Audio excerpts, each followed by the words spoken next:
and Connor, and a couple of the boys from Orange Apex who have got some serious speed behind them. And yeah, back markers could come into play here towards the end of the race, especially with how all the pit stop cycles end up as well. Yeah, the pit stops are going to be very interesting. Dan Morgan just crossed the line. He's done a 3:32.0, so about what we expected.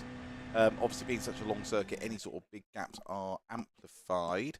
If you are just joining us, by the way, on YouTube, welcome along. We've just started qualifying for Simply Race Le Mans 2026. 3 cars have gone so far. Aidan Carter's fastest on a 3:24.7. Kai Rigden's on a 3:27.9. Dan Morgan on a 3:32.0. We go on board with Neil Harris in the first of the 2 Orange Apex cars that are going consecutively.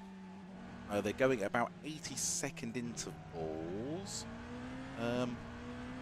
First sector, 33.4 for Neil as he comes through. I think he's just come through the second Mulsanne chicane. Yeah, it's not a bad time off Neil in the first sector, but you're looking about just under a second down on what Aidan could achieve in that first sector. Yeah, he's just ahead of Dan Morgan. He's a 300th up through the first sector. Should get the second sector time now. Dan Morgan did an 82.9 and he's done an 82.0. So yeah, he's probably on for about a 3:30, maybe a low 3:31. Here, Neil Harris. I'm not sure that is Neil because I think they've actually switched drivers. I don't think they've got.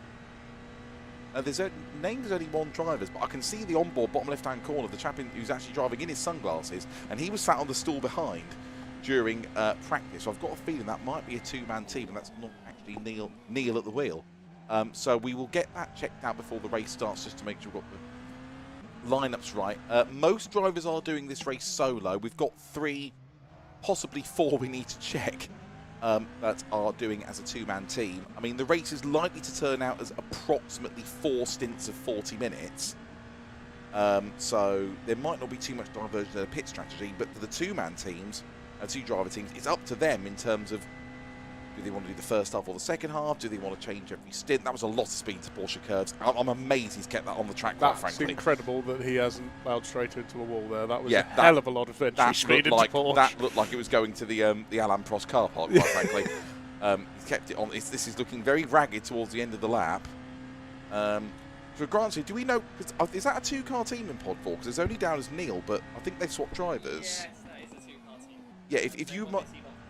Yeah, if you mind checking that out for me, Grant. That's the great thing about doing Le Mans style commentary. We can have that kind of conversation on air. Yes. And we don't have to mute it, and it doesn't sound really bad. Perfectly so across the line comes whoever it is. Has he lost the lap to track limits? Because it's not come through, has it? I believe he has, yeah. Yeah, he has lost the lap for track limits in somewhere in sector 2, so it must have been one of the 2 Mulsanne chicanes. So unfortunately, that's going to put him at the back of the grid. Yes, unfortunately. Along with anyone else who might transgress. The other Orange Apex car is out now, which is driven by Reno DeMarco, who's got lots of experience from SRES and Simply Race touring cars in the past. He's done a 34.0 for the first sector, which is not particularly competitive. No, I think he might have had a bit of an issue. Coming up towards Mulsanne corner. See, Dane, I told you I know where things are. A bit of a lock-up and a bit ginger through there. Yeah, I think he must have had a bit of an issue in Sector 1 somewhere, maybe run a little bit wide or put a wheel in the gravel because, that's not a particularly representative and an 81.9 for the second sector is a lot better. Yeah, much better. I think we've obviously seen Bas Sports in the previous lap. There's been a mistake there in Sector 1 somewhere, and he's recovering, and he might get somewhere. So where is he? Half a second. He's about half a second up on Dan Morgan's time, so maybe a low 3:31. If he can have a really clean end to the laps coming to Indianapolis. Very much depends on how Sector 3 goes. I mean, you can make up ever so much time in Sector 3 round here, especially with it being the most technical sector of the entire course. It's such high speed, high flowing that if you nail it absolutely right and someone else makes a mistake, you can make up abundances of time in Sector 3.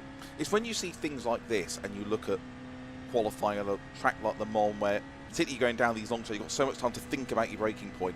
It makes you realise how good Stefan Sarrazin was in qualifying at Le Mans. And every time he'd been in LMP1 here, when he'd bang in a 3:18 out of nowhere. We do appear to be using quite a lot of curb in these cars as well. I've seen the guys really running over the curbs. And again, just as you say that there, John, you're absolutely right.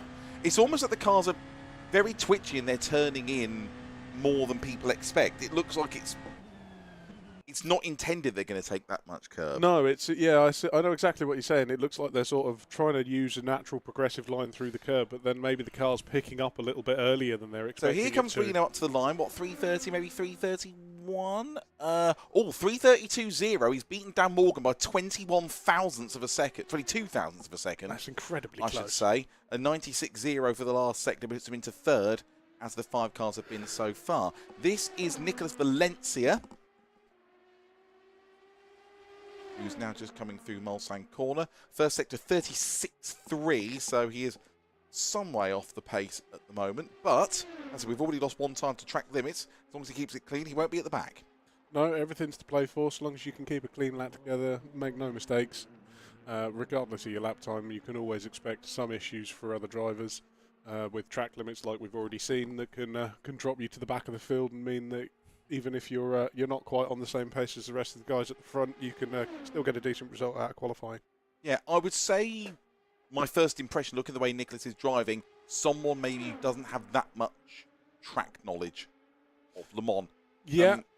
I wouldn't. He's not necessarily doing anything wrong, but maybe doesn't quite know. Oh, he's gone into the gravel come out of Indianapolis. Well gathered up. Second sector. Actually, second sector was an 81.5. Okay, Mulsanne. He's got the chicanes right, because obviously it's only really the chicanes in that sector. Yeah, absolutely. But that's a pretty handy second sector time. It's not bad at all. He's obviously lost a lot of time through sector 1 though. Yeah, it looks that way. I would tend to agree with you. I'd say it's probably a more track knowledge issue than anything else. As we said previously, it's half an hour is a very short time to learn such a long track. So if you've not got previous experience around here, then it's going to have an effect on the lap times that you can produce and the sort of driving you're going to be able to create around here. Absolutely, just going quite wide into the second half of the Porsche curves and into karting. So I think this is going to be maybe what, 330, or maybe a low 335. Yeah, I'd say in the 334 region's probably about accurate. We might get a decent final sector out of him here, possibly, and maybe just duck down into the high 333s. I did say Nicholas had a few problems with the Ford chicane during practice, went straight on, and he's crossed the line. He's done a 336.2. So it puts him 5th out of the 6 cars so far. We now go to Fault Sharp Racing and Connor Daly, 32.7 per second. Now, Connor, very experienced driver here, sometimes lack consistency, but I've just been to him now, really likes these cars, 3rd in practice. And yeah, this is most competitive I think we've seen Connor here for a long time.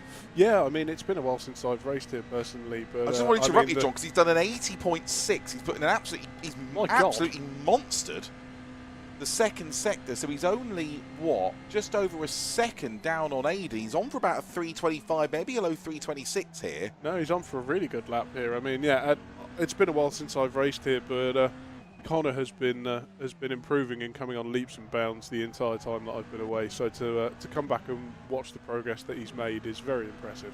I think Connor, I mean, also Aaron, his brother, who's also come and raced here very regularly, and I think from my experience of racing with them, Aaron's probably more suited to shorter races and probably got maybe more ultimate pace. Connor with the longer races and the longer stints when it comes down to consistency, I would say he's probably the slightly stronger of the two, but there's probably not too much in it between them. No, I totally agree with you. I think they're both on a very similar pace to one another, but yeah, I think you're right with Connor being slightly more suited to the longer format and having a little bit more consistency over a longer period of time. Looking really good through karting and Corvette though, so I think this could be, I don't think he's going to be Aiden, but I think it could be well into the 325s here. Really attacking the chicane. Staying on board with him all the way through to the end of the lap, I hope. A little bit closer through the last chicane. Might just cost him a couple of tenths. Hopefully he still just gets into the 25s over the line. It is a 325.7. No, that's an excellent And he was actually a quarter of a second quicker than Aiden through the last sector. 325.725. He's just under 1 second slower than Aiden Carter. That is a very, very respectful result for Connor Daly. I think he'll be starting in the top 3 or 4 today. Yep, I would agree with you there. He's definitely put in an excellent banker lap there, and I think there's going to be some people out there that struggle to beat that. I mean, to be within that close on such a long lap against the likes of Aiden, we're going to have to wait to see what Jack could put in and see where he turns out on the timetables, but that's an excellent, excellent lap for Connor. If I was in 1 second of Aiden Carter around Le Mans, I'd be very happy. Yeah, I think I would be too, to be perfectly honest. So here we have Wood Snyder Racing. This is a 2-man team. We have Jack Wood and I think it's, I wasn't really sure he's got his name right, because I know he is from the Netherlands. Rene Specksnyder.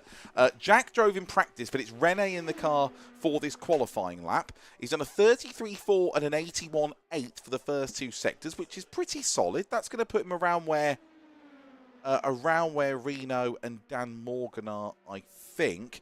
The next driver, Pierre Delby's just on a 32.6 in the first sector, and Pierre's looked good so far, so we'll keep an eye on him. I think we'll stay with Rene to the end of his lap, but Pierre Delby is also looking very good. I think he could be a factor, I think, in the top 6, and he's very good for consistency as well. So here's Rene coming up to the Ford chicane. I think we might be looking around the maybe sort of 3:31 mark. He might just get himself into 4th. Kai Rigdon is still in 3rd place. His time of a 3:27.9 is looking better and better. It's always difficult going first. Here comes Rene over the line. Sorry to interrupt. He's done a 3:33.0. He's lost a couple of seconds. I think he's made a mistake in sector 3. So he goes into 6th place of the now 8 cars that have been. And here is Pierre. 32.6 is right up there for the first sector. He's actually within a 10th. A 10th and a half, I should say. Of Aiden Carter through that technical first sector. He's just come through chicane 2. No, Pierre's another one of the regulars that we've had down at Simply Race over the years.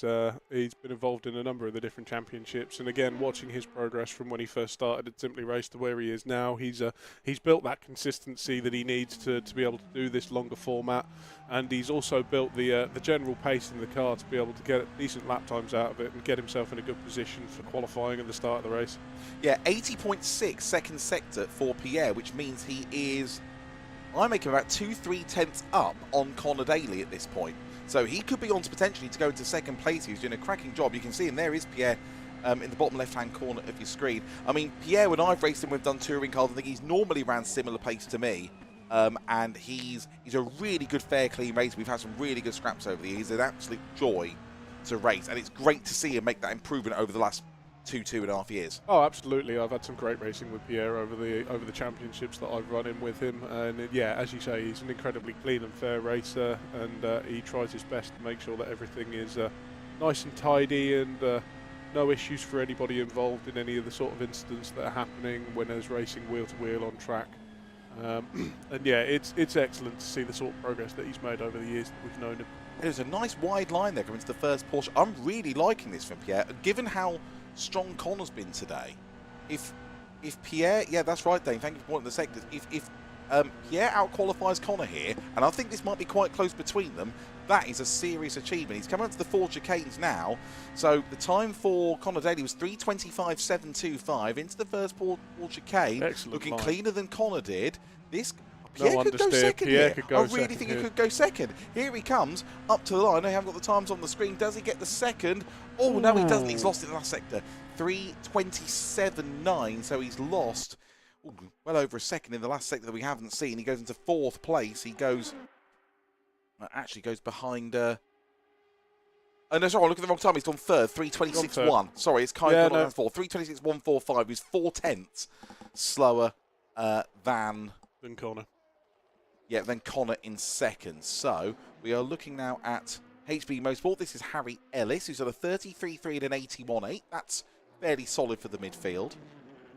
So just as you can see the times on your screen, we've got Aiden Carter on a 24.7. We've got Connor Daly on a 25.7. Then Pierre Delby on a 26.1. Kai Rigdon on a 27.9.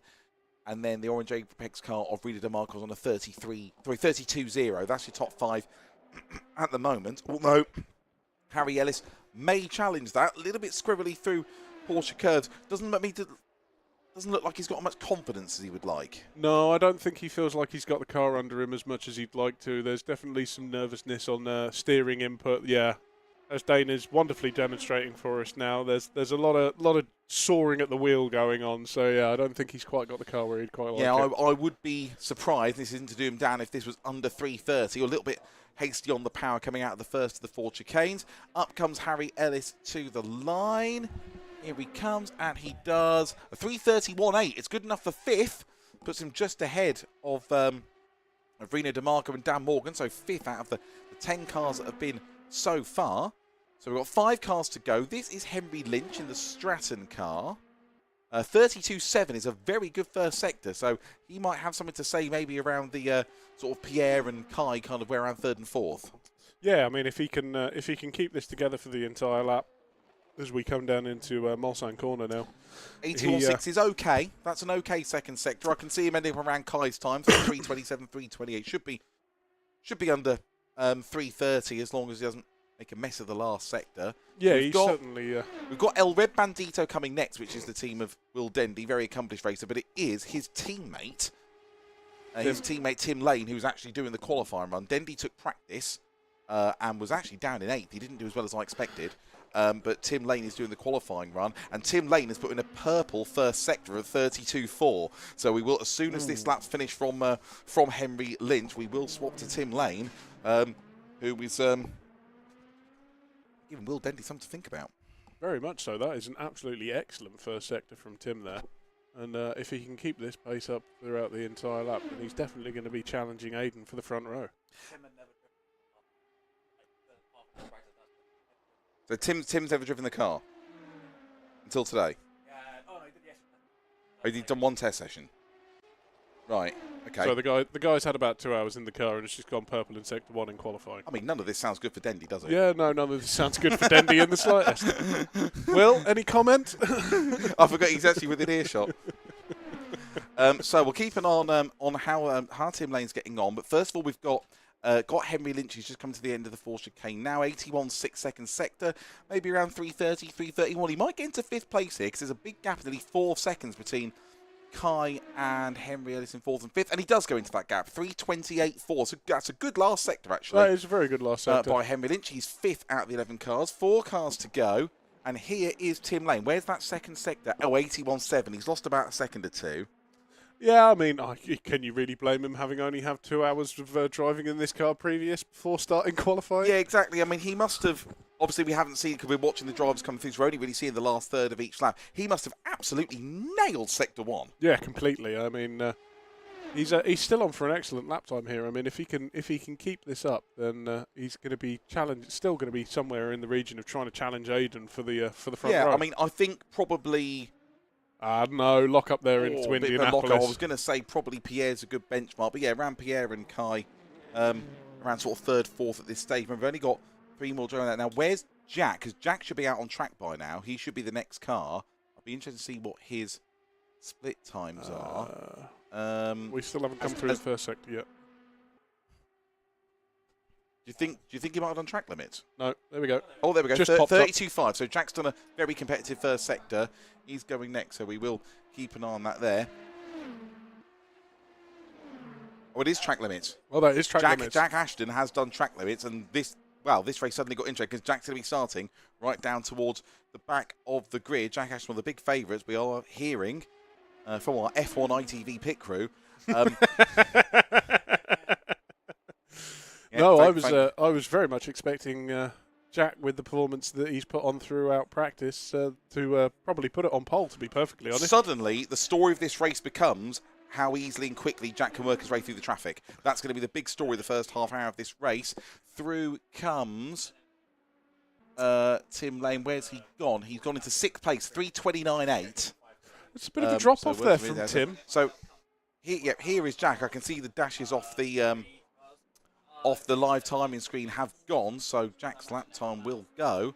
I don't know whether to be classified in front or behind the first orange Apex car. That's 2 of them now that have lost the time due to track limits. But this is the gamble, and Jack is now just trying to ruin a set of tyres. So we'll move on to Torpedo Sim Racing, which is the penultimate. Actually, no, I think they're on the warm-up. We should have... Is it Apex Racing with... There we go. Are they just coming toward the start of their lap now? Yeah. So we've got Tom, and it's Tom on his own. It's Tom Weston in the car, so he's just coming toward the start of his lap. Now this is the penultimate car of this qualifying session, and wow, I mean we'll take a bit of time to digest it, but I think the first half hour of this race is going to be about Jack Ashton and how much progress he can make through the field, because if Aiden's at the front, Aiden could build a bit of lead and get away, and I think that's going to be the big narrative of the race. I mean, Aiden's now in an excellent position. I mean, unless someone manages to pull something out of the bag, there's not a lot of people that are going to be in a position to try and beat Aiden's lap time here for the pole.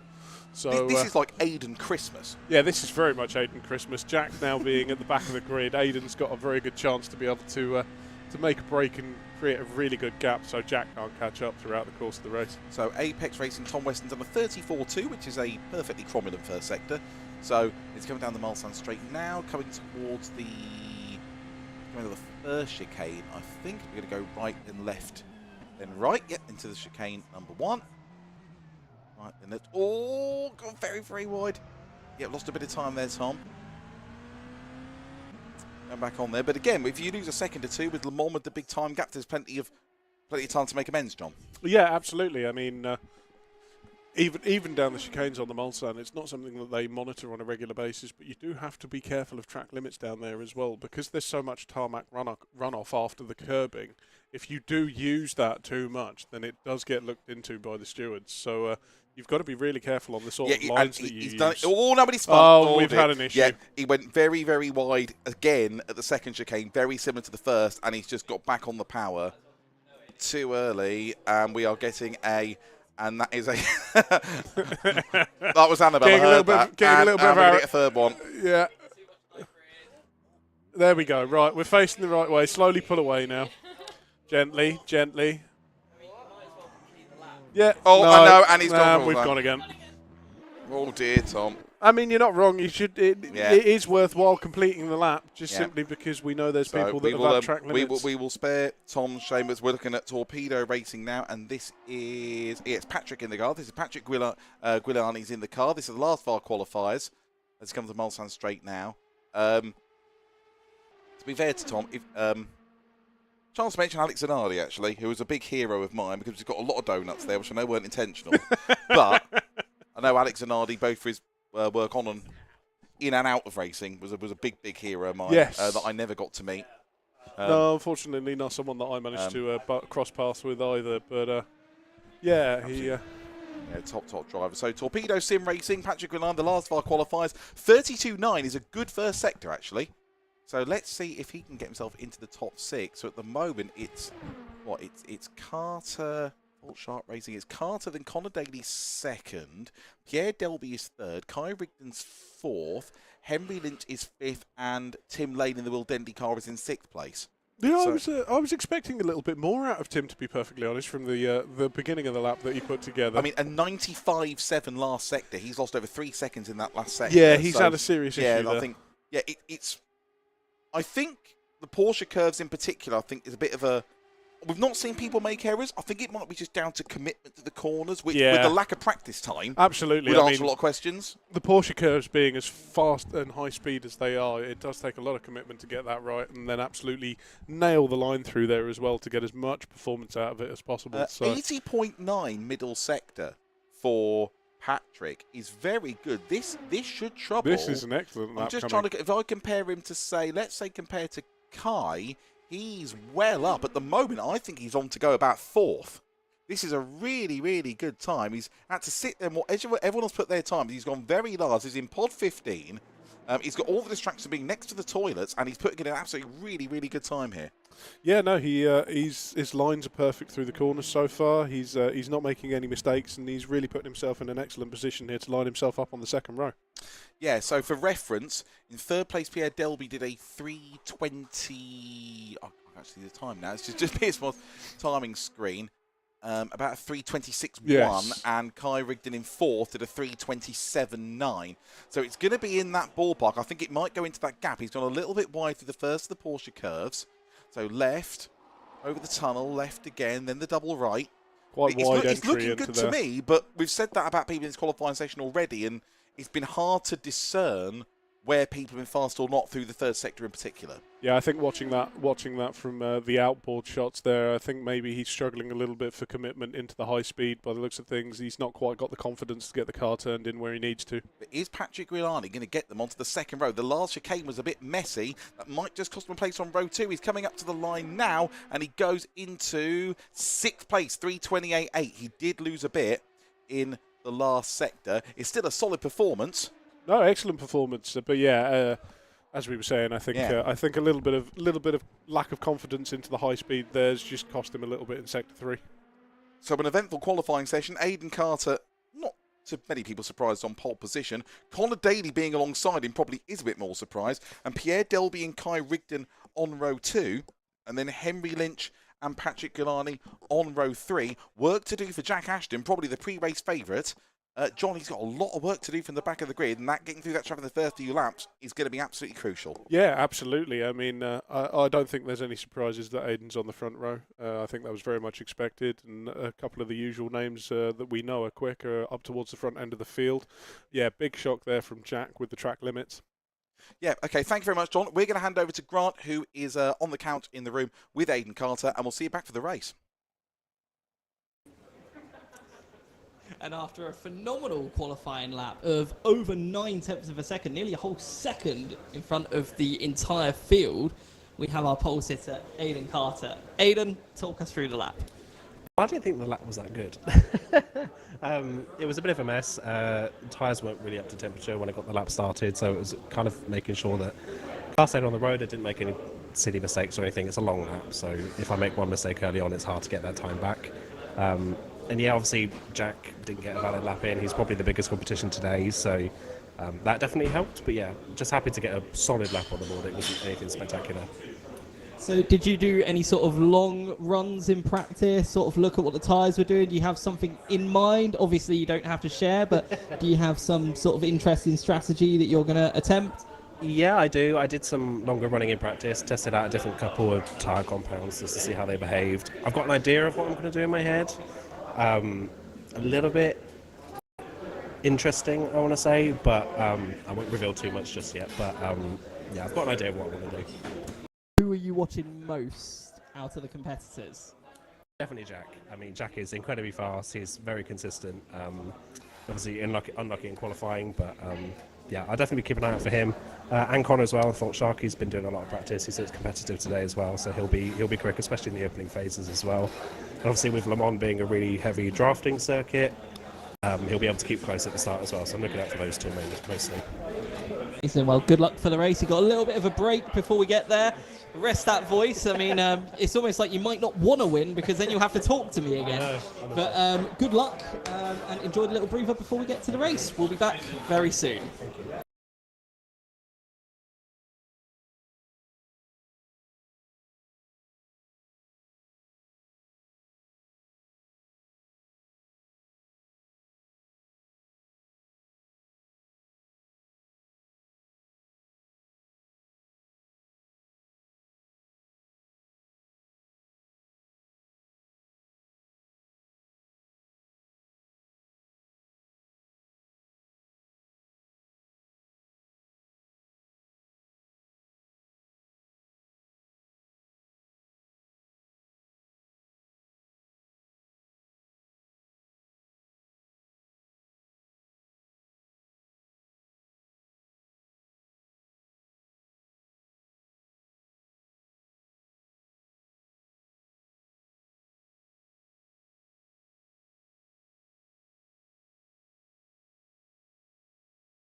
Welcome back to Simply Race. We're on the formation lap for the 2026 Simply Race Le Mans 24 hours. 15 cars, full grid, 160 minutes of racing coming up in just a couple of minutes' time. So, and just one sec before I get tangled in the earphones, we'll just get everything sorted. My sunglasses are on the floor. My name's Dan McCalla. I sort of have Grant Lyman alongside me. You'll hear from Dane Baird and John Dean Smith over the course of the race. We have Aidan Carter for Frygaze Motorsport and Connor Daly for Fault Shark Racing on the front row. Great enough for Connor to get into second place. Second row is KDEL Racing, which is Pierre Delby. Great to see him third on the grid, and Kai Rigdon for Internet Invaders in fourth. I'm being told to stop. We'll go through it again because apparently we have Dane's nice whizzy graphics. So we have Aidan Carter and Connor Daly on the front row there, 21 and 17. Then we have Pierre Delby and Kai Rigdon on row 2 in 22 and 90. There they are in the light blue and the dark blue. Row 3, we have car number 24, Henry Lynch in the Stratton car, and then Torpedo Sim Racing 19, Patrick Giuliani. That's a 2-car team. Patrick is starting the race. Row 4, El Red Bandito, Will Dendy is starting the first half of the race. He's got work to do from 7th, and HB Motorsport, Harry Ellis driving solo on row 4. Coming on to row 5, Orange Apex Racing, the 25 car. That, I think, is Rufus Howe, the one... oh, no, it was Rena DeMarco. So there's 2 Orange Apex cars. Rena DeMarco is driving solo. He's on row 5. Dan Morgan joining him in 10th place in car number 20. Wood Snyder Racing, Rene Speck Snyder from the Netherlands. He's starting in the car, along with Nicholas Valencia in 12th position. Then we come to Apex Racing, Tom Weston, who had those spins in the qualifying, if you're with us. Jack Ashton, one of the big favourites, broke track limits coming out of Terre Rouge on his qualifying lap, so he's got work to do from 14th. Aidan Carter reckons he'll be 5th by the end of the first lap. We'll see how that goes. And then at the back of the grid is the other Orange Racing car that Rufus Howe is starting, sharing with Neil Harris. They also broke track limits in qualifying, so that is why they are at the back of the 15-car grid. Grant Lyman, after some mildly organised chaos, is back with me in the commentary box. Nice to have you the first time on comms this afternoon, Grant. And we were saying at the end of qualifying, with Jack at the back, and obviously Aidan starting a big track position at the front, how quickly Jack gets through and avoids the drama, I think in the first 10-20 minutes, is, oh, on the camera, hello, is going to be a big story of the first 15-20 minutes of this race. Yes, and as we see a little bit of chaos unfolding on the formation lap on track. Oh dear. Yes, I think that kind of proves your point there, Dan, because anything could happen. Anything can happen in the midfield, and if Jack gets caught up in some of that, obviously then the gap to Aidan grows, and it's like, what's the gap to Aidan going to be if and when Jack gets to like P3, for example? Yeah. You know, is that then going to be too much of a gap for Jack to then reel in over the course of the 2-hour, 40-minute race? Because I think the pace is going to be so hot throughout the event that it's going to be really hard to make up that difference. So unless there's a mistake from Aidan or like maybe speeding in the pit lane penalty, because it is quite a tricky pit entry here at Le Mans, then it could be quite a tough ask for Jack. But never rule him out. He is absolutely rapping, and the time he set in practice was a 3:23.6, which is absolute blinder of a lap. But also in the unofficial test session that we did before the event today, Connor Daly's race pace was extremely fast and extremely consistent throughout his runs, no matter what tyres he was using, no matter what sort of strategy he was doing. So I wouldn't rule Connor Daly out. Yeah, I mean, that kind of leads to my next question. Connor Daly second, Pierre Delby third. Drivers who've been here for a long time, have really worked on their consistency. I spoke to Pierre just before the race now, and he said he'd done a lot of testing here. What are we expecting from those two today? Connor Daly, I think, could potentially challenge for victory. I know that might sound like a big ask, but Connor's been getting faster and faster and starting to challenge Aidan in terms of lap times. Even in the 30-minute practice, Connor was thereabouts with Aidan in terms of race pace, because Aidan was focused on race pace, as was Connor. Yeah. So I think it's actually going to be a lot closer between those two than we might think. Pierre, I think, will be very happy with how he's qualified, and I personally think that P3, P4 is definitely a really good target for Pierre to take today. Definitely. Again, if Pierre has pulled out a good gap with the top two, and Jack has to run him down, he could be on for a podium. Yes, and this is probably the best chance as the cars come down towards Indianapolis on the formation lap. Just talk us through in terms of fuel, tyres, pit strategy. What are we likely to see in terms of strategy from all the cars during this race? How much variation is there likely to be? Well, the drivers are free to use all 3 tyre compounds here, so softs, mediums and hard tyres. The soft tyres can do a stint quite easily. Mediums, you can double stint, but you will have a little bit of drop off in that second stint, and then the hards you can just double stint till the cows come home. And we can see all the choices of tyres that the teams have made for the start of the race, and there's definitely a lot of medium, and then one driver, and that's Kai Rigdon in the Internet Invaders on the hard tyres, and then 3 others on the soft, so Stratton, Fry Guys and Fault Shark all on the soft. So yeah, so that's Aidan Carter, Connor Daly and Henry Lynch, I think is 5th in the Stratton car. Would Aidan have gone for a soft tyre had Jack Ashton been starting alongside him? I'm thinking he's put a soft on to try and scamper off up the road. Aidan said to me during the interview that they had a plan. And they had this plan from practice. Yeah. So I think this is plan A. I don't think this is... You think it'd done it anyway? Yep. Because I'm thinking the old Mike Tyson thing, everyone got a plan until they get punched in the track limits. Yeah, punched in the track limits. So obviously we'll wait and see how it turns out. As they come into Porsche curves now, it will be the usual rolling start. Let's hope we don't get any grief, either for Jack Ashton or for anybody, but I think that, as I've been saying a couple of times now, that is going to be the story of these first few laps as we settle we see them into all get a a rhythm. little bit more tidy. Good clean start. No punches below the belt.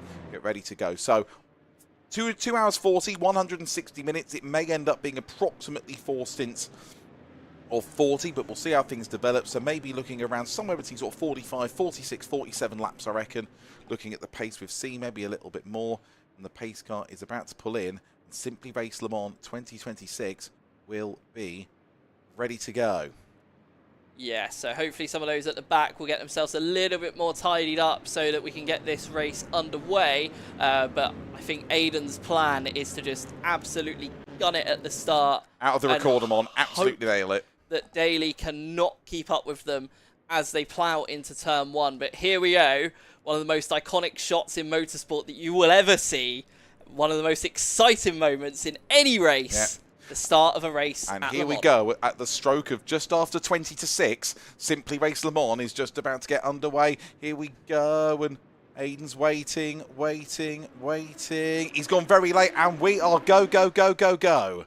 Really good start there from Aidan. Connor is going to look to just tuck in behind there as they go through turn 1. And that's Pierre Delby having a little look, but thinking better of it as we go into the Dunlop chicane. That's a big look up the inside. There's been some contact. I don't think anyone's going to spin, but a bit while the yellow car came absolutely flying up the inside. I've got a feeling, I'm not sure, is that the HBE car maybe, if Henry Yellis possibly? Not to interrupt as well, but I think Ashton was involved with that as well, as I saw a little bit of tail happiness on another screen from the Jack Ashton racing car, so not the best start that Ashton would have been hoping for.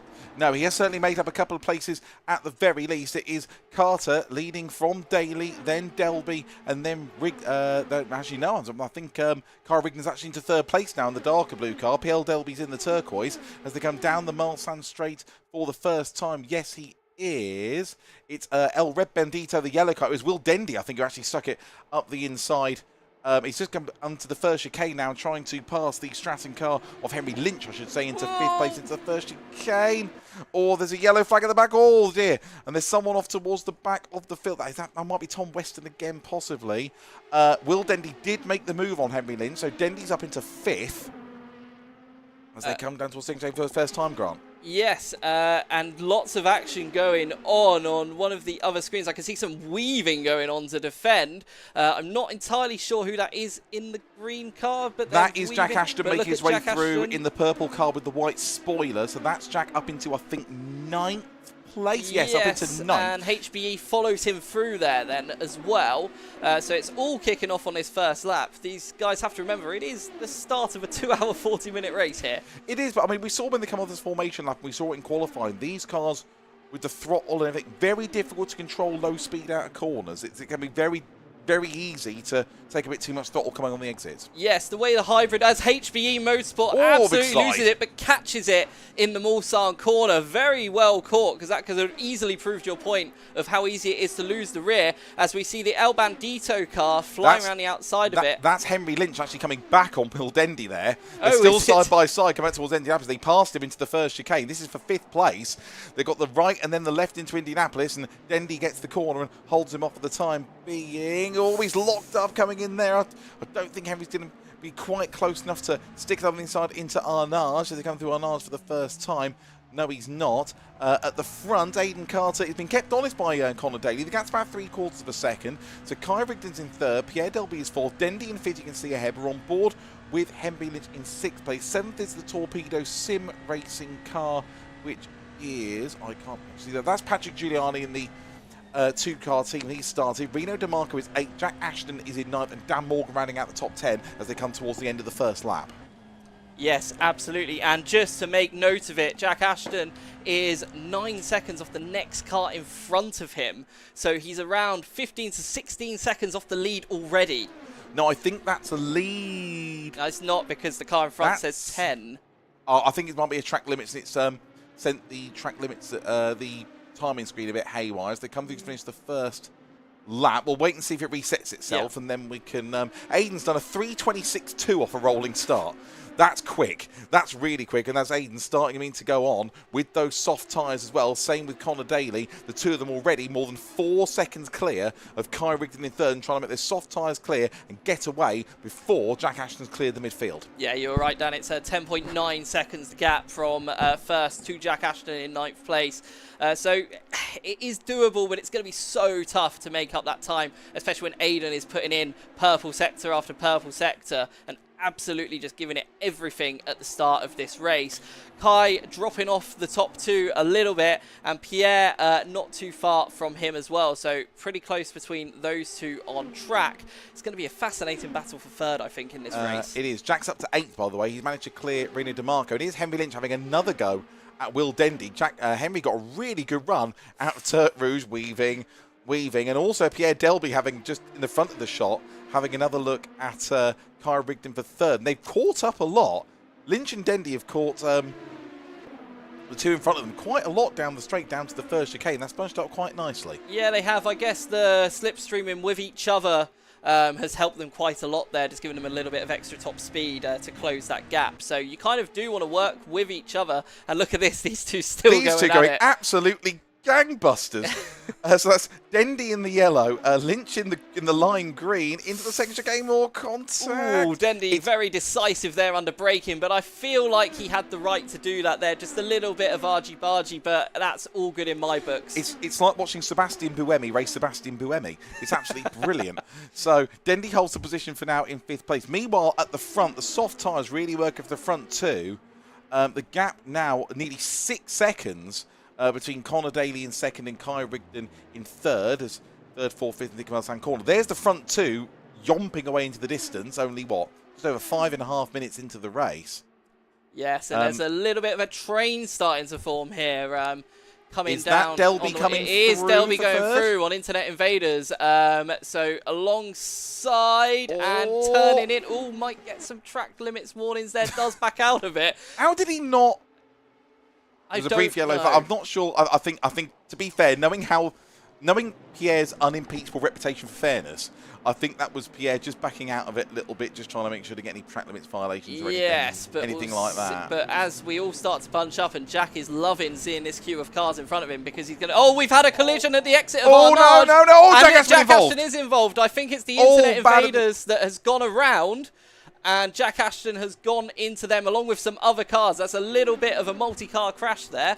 So we're going to try and get a replay on that for you. And look at this, Jack trying to make up for any lost time straight away, because now he's behind the Orange Apex racing car once again. So he's going to try looking around the outside of the Porsche curves. The upshot of that is that Will Dendy's actually ended up in 3rd place after all of that and all the confusion of whoever lost it. I know Dane's going to look for a replay, which I hope we can bring you very shortly as they came through. Oh, someone's off of the Porsche curves. I think that is Kai again. Yeah, no, I think he went Kai's in the sky blue. I think he's still there. He went very wide. He was definitely all 4 wheels off the racetrack. So at the end of the second lap, it is still Carter leading Daly by 1.6 seconds. Then a gap of 7.5 back to now Will Dendy in third place ahead of Pierre Delby in fourth. In fact, the gap's a lot bigger than that. That's 13 seconds because of all the incidents coming out of Arnage, Grant. Yes, as we look at Jack Ashton into turn one, just makes the move done. Like he made that look easy. Considering that's a flat-out corner, that was extremely impressive. Not really sure how the Orange Apex Racing driver, which I believe is Reno DeMarco, just gave him the room and let him go. I guess he knew he was going faster and just let him go. Yep, so that's Jack Ashton up into 6th place now. Oh, that's no, the big off the HBE? back. I believe that's HBE. Yeah, big off at the back. HBE Motorsports, Stratton, which apologies. is Harry Ellis. Stratton. Number 24. So just recovering back to the circuit now. Yeah. Dropped quite a few positions in doing so. But yes. I think just Bob, I think Jane has just about found the replay.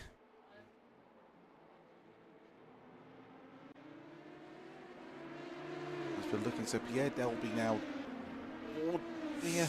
Stratton making another mistake through the chicane, nearly losing the rear end entirely. Does very well to gather that up, to be honest, as he's now right on the back of the Internet Invaders car. So Kai's dropped all the way to 8th position now.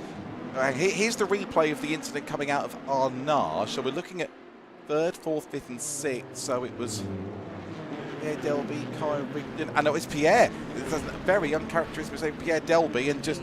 No, that was Kai into was the it Kai barrier. ahead? That was Kai I into the apologise. barrier. I wouldn't say that was uncharacteristic for Pierre, and everything kind of sorted itself out with the limited runoff, and it all went a bit Robot Wars. Very easy to accidentally run a little bit wide there. We've got a yellow in Sector 2 that's been lingering for quite a while. It's just cleared now, so I think someone else has had a little bit of a drama.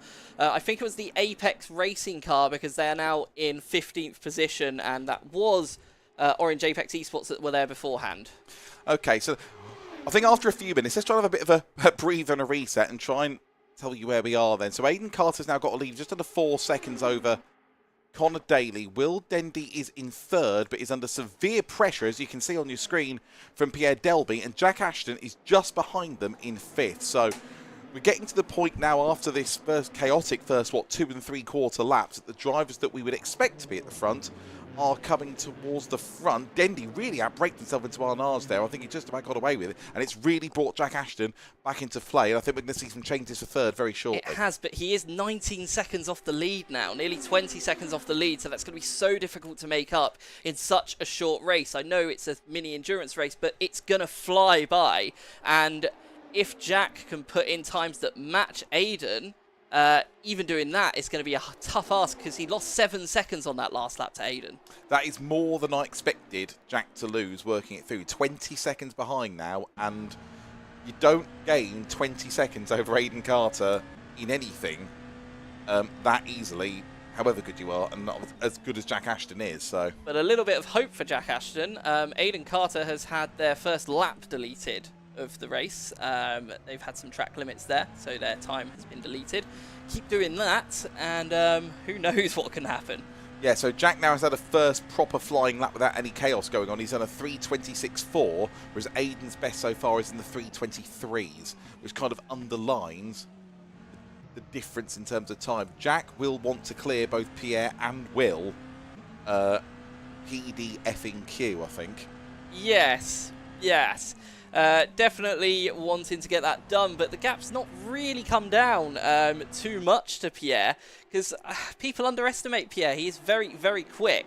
It's not easy to pass either. I can speak. The gap has come down quite a bit. Sorry to interrupt, Grant, but speaking of experience as someone who's normally similar pace to Pierre, who's raced him a long time, Pierre's not easy to pass. No. He's, as we were saying earlier, he's a clean driver, but yeah, he's not easy to overtake. He's very much sort of Rubens Barrichello in this situation.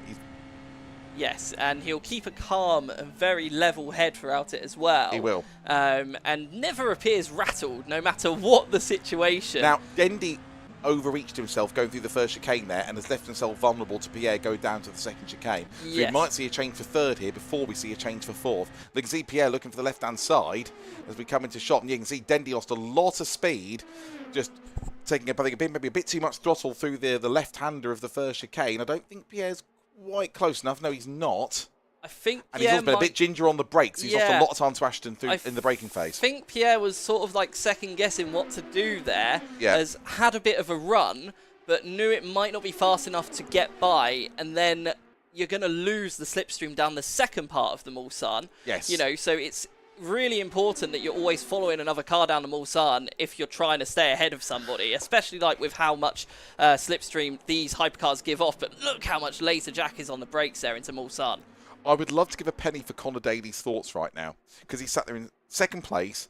It's got a 14-second gap to this lot behind. And he must be like, what is going on back there? Well, look at this. Almost bump Ashton around the drafting from Jack outside. Ashton there. And are we going to see an overtake round the outside going into Indianapolis from Jack Ashton? It's going to be very brave if he manages to pull this off. Pierre is keeping it in there. Backs out of it a little bit for Jack. Thinks better of it. But what a move from Jack Ashton. And now how quickly can Jack dispose of Will Dendy in the red Bandito car? Was anyone else thinking of Nigel Mansell in the Ginetta? At that part of the track, literally on the fourth lap of the race as well. It is the fourth lap. So yeah, Jack Ashton up into fourth, but the gap now 21 seconds to the lead. Even Jack, with all his undeniable talent, he has got his work cut out over the remaining 2 hours and 26 minutes of this race. Grant, just a reminder, there's no restrictions in terms of tyre compound. Drivers can run any tyre they want at any time. I know obviously the top two have started on the softs, but it's not like F1, it doesn't make a difference later in the race. No, it doesn't. They can use as many tyres as they like throughout the race, throughout the event itself. And they have soft, mediums and hards, unlimited sets. They can double stint them, single stint them, whatever they want to do. And we should be seeing the first pit stops in around 26 minutes time or so. Yeah, so we're at the 2 hour to go mark. So it would be, because it's really difficult to save that extra lap of fuel, especially with such a short race here. So everyone's going to be on a very, very similar strategy unless they're extremely aggressive on fuel. So it will be interesting to see if drivers like Aiden, who are incredibly good at somehow making fuel last forever, as look at this, Jack Ashton all over the back of Will Dendy. Oh, that's brave going to La Chapelle. I'm thinking Alan McNish now rather than Nigel Mansell. But Dendy's lock up, they come through the left and then the right, and then they'll come up towards Tertre Rouge. But with the momentum he's got, Ashton's got to fancy his chance into the first chicane now, surely, if he gets a good run through Tertre Rouge. Oh, he's won very wide through Tertre Rouge, and I hear Jack in the background. It's probably a big track limits warning there. Maybe got a few points from that, but still going to get a good slipstream. Maybe going to think about going into the second chicane Was now. that a necessary evil, Jorge Martin, take the track limits? Yeah. It's where the end justifies the means. He definitely made a decision there. I think so. Oh, Dendy very squirrely. He's really struggling through the first chicane, Will, today. He is. He isn't a big fan of the car, from what I've heard, and neither is Tim. So the two of them are both struggling a little bit. That's not a personal As soon as you said that, Tim came to come and look at peer this. into the Here comedy comes box Jack Ashton. and give us a wave. Here As comes we say Jack that, Ashton up he's the got the inside. inside line for the second chicane, it looks like. So this could well be Jack Ashton getting himself into third, and just gone a little bit well wide there. held by Will. Really nice, defiant line, but very nice and clean as well. Very direct of, I'm putting the car here, you can go there. That was the sign of a professional driver return, a minimum of time loss. And look, he's coming back to him now. They're going to come through the king. Oh, bump drafting. Oh, hello. Hello. Probably found that he wasn't close enough to make that move on Jack, so decided to just give him a little love tap, maybe to unsettle him into Mulsanne. And to be fair, Jack's exit there on Mulsanne wasn't amazing. And look who it's brought back in. Pierre Nelby is back on the back of this train. And on a related note, you've started to join us at Simply Race for any of our NASCAR nights. I thought it was a good chance for a bit of cross promotion. Yes, yeah, definitely. Next one, Homestead, Miami. Hopefully we'll have tickets live for that soon. There's definitely some action going on here in front. Look at Will Dendy all over the back of Jack Ashton. He really wants that position back, but Jack decisively fast through Indianapolis. Yeah, it's a bit like the battle we had with sort of Robin Frines and Buemi towards the end of Le Mans last week, and different people faster at different parts of the track. Yes. Very squirrely from both of them there. I do wonder which one of them is going to complain as much as Buemi, though. Yeah. Will does seem to have a very heavy right foot today. He does. And he's that's lost the best a lot way of time. Look at Pierre. That is the most diplomatic way I think I can describe it. But we've got Pierre now looking all over the back. But Jack of is still Will losing now. time. Jack's 23 and a half seconds now behind Aiden Carter. Yeah, it's very, very difficult because the gap is only going to increase if he's having to battle to try and close this gap, because he's had to overtake Will this lap, and the previous lap he overtook Pierre. So that, and Will's off the circuit at the Porsche curves. Pierre's and, through.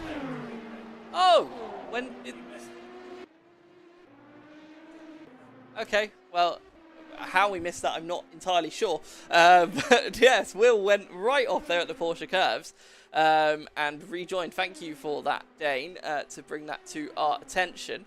But yes, I didn't realise that was a replay. Apologies. No, I didn't either. As we click back to Jack. Good start. Yes, as we click back to Jack. So Jack now has a clear road in front of him. So now he has got to make hay while the sun shines. This is the point where we need to look at the sector times compared to the front two. So the first sector of this lap, Aiden's done a 32.2, Connor a 32.5, Jack a 32.0, his best first sector of the race. And this is the point now we will start to try and see him. In fact, it's the fastest first sector of anyone in the race. I can see it flashing purple in front of me on the timing screen. And this is the point now he should start to make inroads in the front two over the, next 20 minutes until we have the first round of pit stops. Yeah, and I think this could be those medium tyres coming into effect. Perhaps, Aiden's on the softs, wearing them out that little bit more. So still putting in very, very competitive lap times, faster than basically anybody else on the circuit. But perhaps now it's going to swing in Jack's favour just that little bit more. Obviously, Grant, you've seen people coming in and out over the last couple of weeks and testing for this and testing the 3 different compounds. Have you noticed any significant performance or differences over the?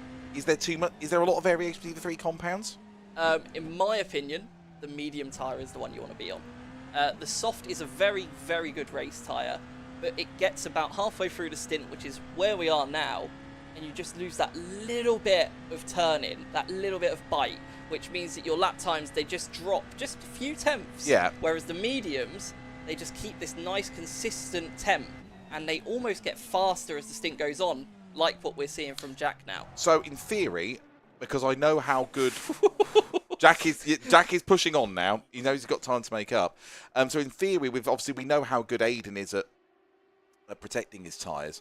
In theory, and I mean no disrespect for Connor here, it's likely we'll probably see Connor's lap times drop off first on the softs. And we might see the lap times. I mean, Jack had a bit of a squirrely moment there, and although he was slower than Aiden, he was 0.6 quicker just down the Mulsanne straight and through the chicanes than Connor. So we might start seeing Jack reeling Connor for second place. That gap's starting to come down quite quickly. Yeah, and last lap for Connor was a 3:26.9, so definitely losing a fair bit of performance compared to Aiden. Can't see Jack's previous lap because of the track limits, but I believe that was from the second Mulsanne chicane where he ran wide, overtaking Dendy. So we'll get a nice like-for-like at the end of this lap. Okay, I'm going to hand over to John Dean Smith for a few minutes, which he was not expecting. And I will leave him in Grant and Tom's capable hands, and I'll be back just in time for the first round of pit stops. Welcome, John. Welcome. Good afternoon. How are we? Yes, not too bad. Quite an exciting start to the race. I don't know what you've seen out in the venue itself. But Yeah, I'll be perfectly honest. I've not seen a hell of a lot of it. I was downstairs having a conversation with some of the female compatriots that decided to join Dan this afternoon, and I'll tell you it was an experience, so I've missed a large portion of what Jack's managed to do. Well, Jack's had ups and downs. He's been involved in an accident, which wasn't his fault. The internet invaders lost it in Arnage, and he ran into them because he had nowhere to go. There was a bit of a pile-up with multiple cars. But in the last few laps, he has overtaken 2 cars. And those 2 cars are K-Del Racing and El Red Bandito. So he's overtaken the pair of those. Oh, excellent. He's started putting in some absolutely scorching sector times, which, whilst not comparing with Aiden, definitely going to make him catch Connor relatively quickly, but maybe not before the first round of pit stops. Yeah, I mean, this is the sort of thing we were expecting from Jack trying to make his way through from the back of the field. So it doesn't surprise me at all that he's really putting in some sector times now and making his way forward. So yeah, it's very much expected of Jack, and I imagine he'll be on the back of Connor very quickly. Yeah, I mean, the gap between the pair of them is 12 seconds, which around Le Mans isn't ridiculous, but the lap time difference between them has been over a second in the last few laps, so that could come down quite quickly. 17 minutes until around the first sort of round of pit stops, unless people are being extremely bad on fuel. Oh, and we've got a mistake from Jack there coming into the have second a mistake chicane. from Jack. We've completely cut that one. He did, and I feel like that will be quite a track limit penalty there. As I hear Jack say he forgot which button something was. Not entirely sure which button No he was idea looking what's for. going on Maybe out there. brake bias? I'm not 100% sure, but definitely some sort of mistake there. But thank you for the update, Jack, from the pod. Yes. It's actually quite useful that he's just there. But yeah, he is still ploughing on, but that's made the gap increased now to 24 seconds to Aiden Carter, but it's still about 13 seconds to Connor, so not a huge amount of time lost. No, not a massive amount of time lost to Connor there. It's yeah, quite an uncharacteristic mistake from Jack there, but obviously, as we've just heard from outside the room, a decent explanation as to what happened there. Yeah. Losing controls on the steering wheel, working out what's going on at the time. It can be quite easy to forget sometimes when Oh, you're absolutely. in like the sheer battle of things. And Jack hasn't raced at Simply Race for quite a while.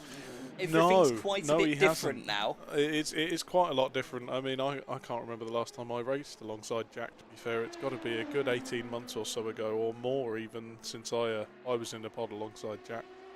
It's a shame that we're not seeing you out there today as well. It's been a long time since we've seen you on the circuit. Yeah, that's very true. Yeah, it's been nearly a year since I've been out, and I thought about entering into this one, but the hypercars, unfortunately, are far from being my forte, and I'm so out of practice that I thought it'd be best to give it a skip and yeah, just come in and do a little bit of commentary and just have a nice afternoon. As Conor Daly misses the chicane there. The gap between Will Dendy and Pierre Delby is getting ever closer as we now see them on track. So Will trying to recover from the catastrophic mistake he made at the Porsche curves. I'm sure you would have enjoyed seeing that very much. Yes, I did see that happen in the background. And we're about 4 laps away from pit stops. Thank you, Dan, who's turned into the pit reporter, wearing shorts. So, So Theodore. yeah, perfect to be Theodore wandering around. Cheers, Ted. So he's going around looking at some info for us. And look at Dendy all over the back of Pierre. Oof. Whew. Yeah, I thought think Will's probably very much going to be in a decent position to have Pierre down the Mulsanne here. Yes, he's carrying a lot more speed. I think Pierre got a little bit nervous in the first part of the chicane Yeah, there very and lost much a so. lot of speed. And Will didn't really know what to make of that. Yeah, that was a very much, do I go left, do I go right, what do I do here? And just chose to slam on the brakes in the end. Yeah, and that could also be like the gap's opened up a little bit now, going down the Mulsanne. So the exit at Terre Rouge, not as good for Will. And we are getting the sun coming down nice and early here in a 2 hour 40 minute race. It is clocked so that the time of day basically is a 24-hour cycle throughout the 2 hours 40 minutes. So if you see it go dark, it's not a mistake. That is on purpose. We do want to simulate a nice day-night race, a day-night-day race, I should say. And yeah, the gap's really open up there. So Yeah, Will very much. lost that opportunity. Yeah, Will seems to have fallen back there. He's obviously had quite a bad exit out of Terre Rouge, and after he got the bit of confusion going through the chicane of Pierre being quite a lot slower than he was through the chicane, he's lost a bit of time there, but he's definitely making up through the chicanes on the Mulsanne here. Yes, looking very aggressive, and the sun starting to come really low. Just saw a shot at Mulsanne that looks absolutely stunning. Kai is double stinted in the hards, according to Dan, so that's a very useful piece of advice. As we're watching them coming down through into Mulsanne. Beautiful shot of the sunset there, and look at Will now all over the back of Pierre. Is he going to think of making a move going into Indianapolis? Yeah, that's an interesting choice from Kai that we've just been given the information from Dan, that he was the only person to start on hards, and to be double stinting those hards, I'm assuming he's expecting a decent sort of undercut / overlap through the pit stops by keeping that set of tyres on and holding a decent performance with it being hards. I'll be interested to see as the sun sets how the performance on those holds together, really. I mean, I know a lot of people over the the actual Le Mans race itself, they try to avoid the hards as the sun goes down because they just don't provide as much grip as the mediums and the softs that's required overnight. Yeah. And another really nice move there from Will Dendy on Pierre going into Indianapolis. Pierre gave him all the room in the world, it must be said, which is a sensible decision this early in the race. Pierre knowing that Will's probably that little bit faster. As a driver that's, you know, if you have someone coming up that's that much faster than you, sometimes it can be just quicker to just let them go. Oh, absolutely. I mean, there's plenty of times that I've been racing round simply racing endurance championships and touring car championships, etc. That you see someone coming up behind you that fast, and you know there's no point in defending. It's just easier to let them by and try and latch onto the back of them and stick with them and just improve your lap time out of what they're doing, rather than trying to fight it and losing a hell of a lot of time to people behind you. Yes, and Pierre's the sort of driver that will learn from following another driver really, really well. And I have to say, and you're probably like really impressed by how much Pierre has come along. Oh, incredibly. Because you've raced alongside him for a long time, and we've just seen this upwards trajectory in his driving. But if you was in this race, John, what would your sort of take on the strategy be? Or now you're asking questions. I think the guys running on the softs have taken an interesting choice here. It's going to benefit them over the night stints as the sun starts to come down, because the soft really starts to come to life and you get some really, really good performance out of it during the dark hours. So the guys that are on the softs, if they feel like they can double stint them, that's going to give them a real advantage over the course of the race if they can stick on this set of tyres through the night and get some decent performance out of them. I can see them making a really good amount of progress overnight and opening up some gaps where possible. Yes, absolutely. So gaps starting to form throughout the grid now. So Aiden still keeping around 13 seconds to Connor Daly in the Full Shark racing car, and then Jack Ashton another 11 seconds back on him. Jack and Connor sort of lapping very similar, and to be fair, Aiden lapping quite similar to all three of them now. But Aiden seems to find something in Sector 2 every single lap that no one else seems to be able to do. Yeah, he must be absolutely nailing the chicanes down the Mulsanne, because I mean, Sector 2 is such a well, it's not short, but it's such a simple sector on the track. It is effectively just the Mulsanne and the two chicanes. So to be able to find that sort of time through Sector 2 in comparison to everybody else, he must be absolutely flying through those chicanes. Yeah, because Sector 1 is arguably one of the more technical parts of the circuit as you lead yourself onto the Mulsanne. However, what we're seeing every single lap is Aiden doing 79-second like middle sectors. Yeah, absolutely. We're not seeing anyone else doing that. Everyone else is in the 80-second mark, as we have our first pitter and the Wood Schneider Racing, the number 16 car. I do wonder if they will be swapping drivers at this time. Currently on board it is Rene, so I'm not sure if they're swapping drivers. No, I can see Rene from here, and he is staying in the car. Yeah, it seems like it's just a regulation pit stop for these guys. They've come in a bit early, so I'm wondering if they're trying something special with strategy to get an undercut on some of the guys in front of them. Yeah, or decided to short fuel in the first stint, like the Toyota strategy. A bit of an odd one, but you never know, it could work for you as a team. It does play out in the end sometimes. Choosing these alternative strategies and trying something a little bit different to the rest of the field, as you've just said, working out for Toyota this year in the actual 24. So yeah, it'd be very interesting to see where these guys feed back out and what sort of lap times they can now do. Yes, and just having a look at the time, is the Stratton car driven by Henry Lynch is actually starting to go faster than Pierre sector times wise, and just started to bring that gap down a little bit. Yes, it's 9 seconds at the moment, but it's quite a big chunk that's been taken out this lap alone, as Henry is on a personal best this lap, whereas it looks like Pierre's struggling quite a bit on those medium tyres. Rene stopped, still in the car, front tyres only. I'll stay out here. More use for it. So front tyres only? Front tyres only, that's very interesting. I mean, personally, obviously only the way I'd play things out, but I think front tyres only is quite a bold strategy. I can only assume that they must have been feeling some serious understeer on that first set. Yes. 100%. As we're starting to see other cars coming into the pits, that is Henry in the Stratton car that we were just talking about. So I guess that makes sense that they were on a personal best. Tyres probably still in a good window, but fuel all the way to the bottom. So it's interesting to see that these drivers aren't even making it to the 40-minute mark. As and Henry's missed the box slightly, unfortunately, so he's going to have a little bit of a long stop here. Yes, and because we're only, we're not really close to the pit time stint. As Dane has just noticed the clock on the tower for the pit stop. He didn't realise that was a thing, I don't think.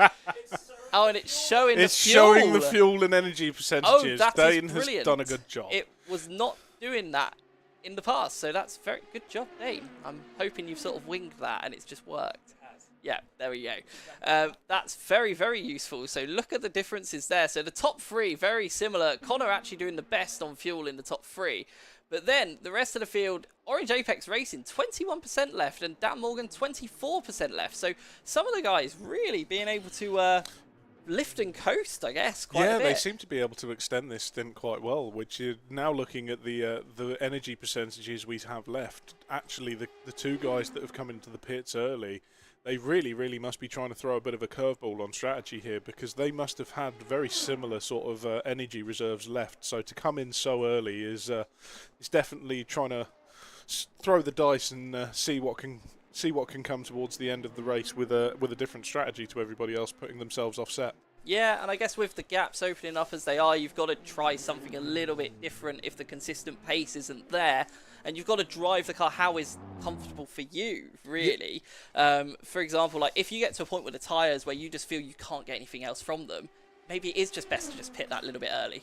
Yeah, absolutely. I completely agree. I mean, I know I found myself in situations in endurance races where I've opted to keep the set of tyres on that I've been running simply because percentage-wise, with the sort of life I've got left, I've stuck with it, expecting to try and get something decent out of the second stint. And realistically, in hindsight, I shouldn't have done that. I should have stuck another set of tyres on, lost the time in the pits, and I'd have been better on track because I'd have been quicker.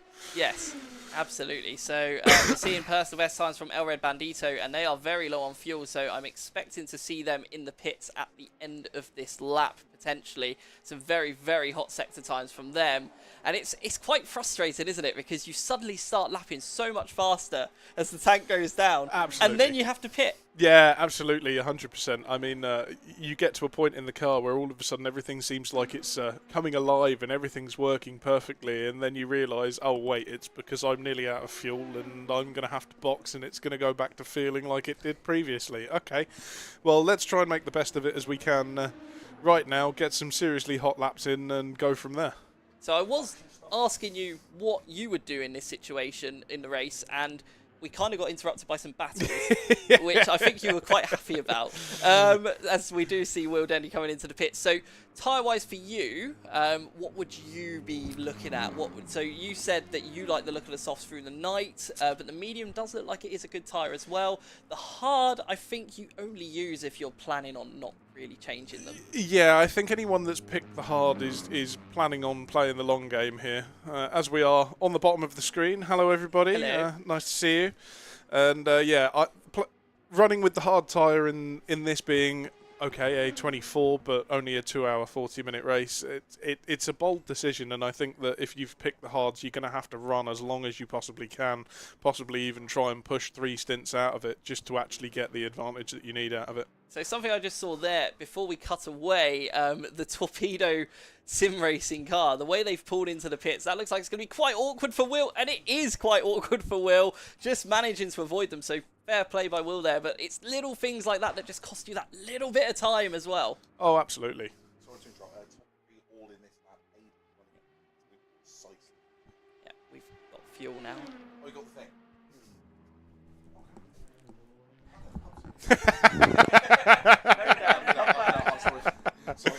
I've checked Aiden and Colin Jack, they're all in this lap. Amazing. So yeah, as you may have heard from down there, all 3 leaders in this lap. Aiden really on the edge of fuel, just 4% left. Yeah, there. Aiden's really pushing that one. I mean, the fuel alarms probably started going off as he's entered the Mulsanne, which is always the warning of, yes, you must come in this lap or else you will absolutely run out of fuel. So running it right on the margin there. Quite interestingly, Connor in second with that whole 2% more than the other two running in the top three. It'll be interesting towards the end of the race to see if he manages to maintain that energy advantage, and if he can, what can he actually physically do with it? Does he have some extra pace in the car that he can use that energy up, or is he just running to a delta that he can maintain currently? Yeah, I feel like he's running to a delta he can maintain. I mean, normally we see Aiden being one of the lightest on the throttles that we see, as we see the Fry Guys motorsport car of Aiden flying through the Porsche curves there, and on their in-lap, most definitely, just about going to make it on fuel, but it is going to be quite tough for Connor to make anything of it in such a short race. Again, I say short race, there is 2 hours to go, but with the stints being 40 minutes long, it's very difficult to try and gain like a shorter stop. But any less fuel you put in at the end, I guess, is going to be a significant advantage. Yeah, absolutely. I mean, if you can find yourself in a position where you can run that extra lap over the rest of the field, the advantage that gives you towards the end of the race is absolutely immense.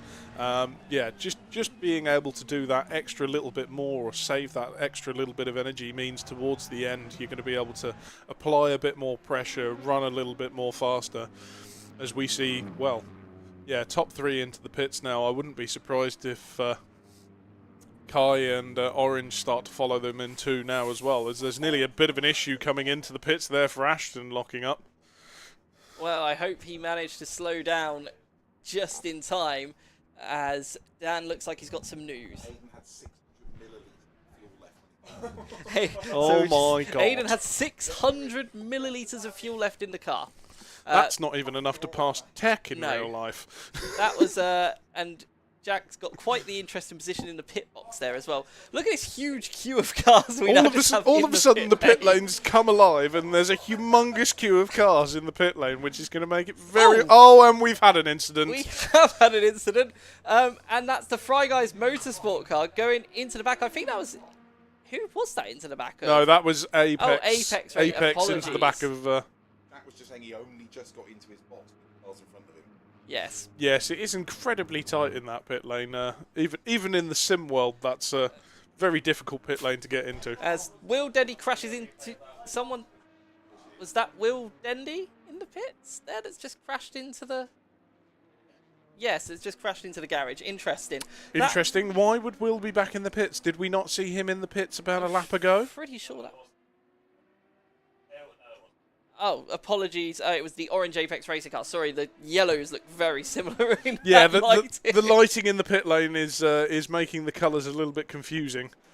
Yes, it's been very, very difficult to read, in all honesty, to get all of the different cars and the differences between the two cars. But yes, the gap now, first to second, has come down quite a bit as we see the orange Apex car come in. Oh, just, yeah. I hope that wasn't your garage there, John. I don't think it was far off, to be perfectly honest. Looking at how all of the garages are laid out in this, but yeah, I think that was more just a bit of an avoiding action to try and get into the pit box, and has missed it slightly. So yes, the gap between first and second has now come down, and Jack is now in P2. The gap is now 8.8 seconds between the top two. So Jack has somehow gained around 10 seconds in the pit stop cycle.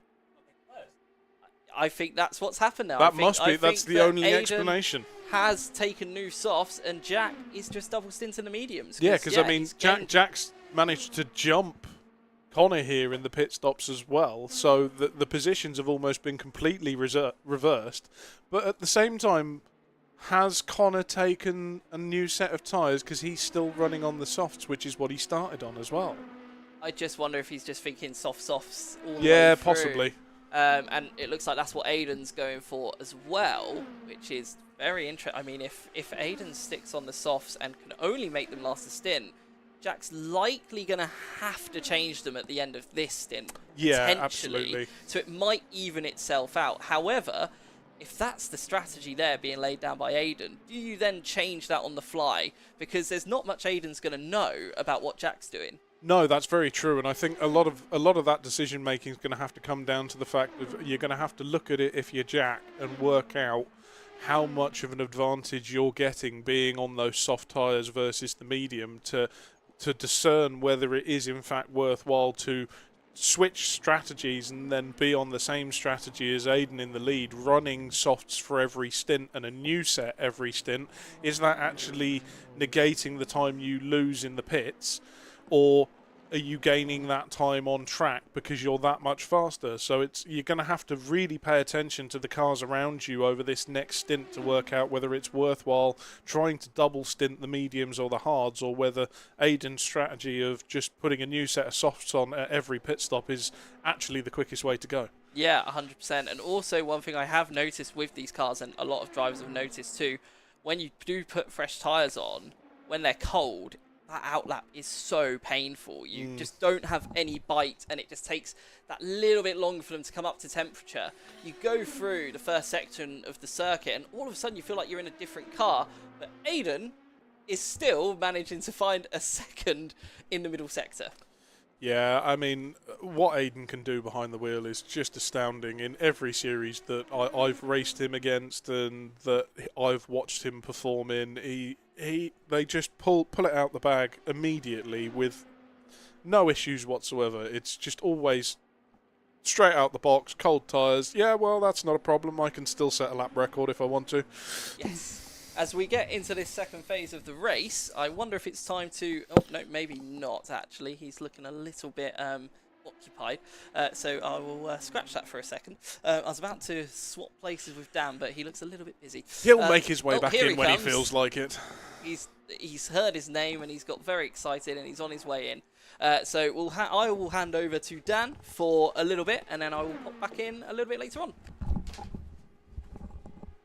Welcome back, Daniel. In the words of Richard Madeley, welcome back.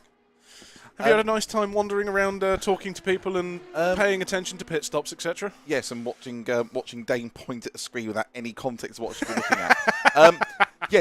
I am annoyed about one thing. What? Dendy's is the only car that's running on kilometres per hour. Everyone else is running on miles an hour. I'm really annoyed. I just looked up and going to Indianapolis and they do that 300. I'm like... Oh, 300's faster. It's a bigger number. Well, clearly. No bloody metric. So, yeah, it's an interesting point in the race. I have to say, just want to mention Kai Rigdon as well. I know he's down in, where is he now, 8th place. He's been double stinting hard, and I've been watching him driving, and he's absolutely nursing the tyres. He's clearly driving to a very specific strategy. I don't think it might get him on the podium or anything, but it might get him towards maybe a 5th or 6th place. But he's clearly driving with something in mind. So that's interesting, because me and Grant have just been having the conversation about strategies and what sort of tyres you're picking, and by the looks of things, the likes of Aiden and Connor have decided the fastest way through this is to simply bolt a new set of softs on it at every pit stop. Yeah, the softs are looking like they've got the performance without the compromise. I mean, from a personal standpoint, Jack, both... I just want to make this. I'm assuming hasn't changed tyres given how much getting in the pit stop.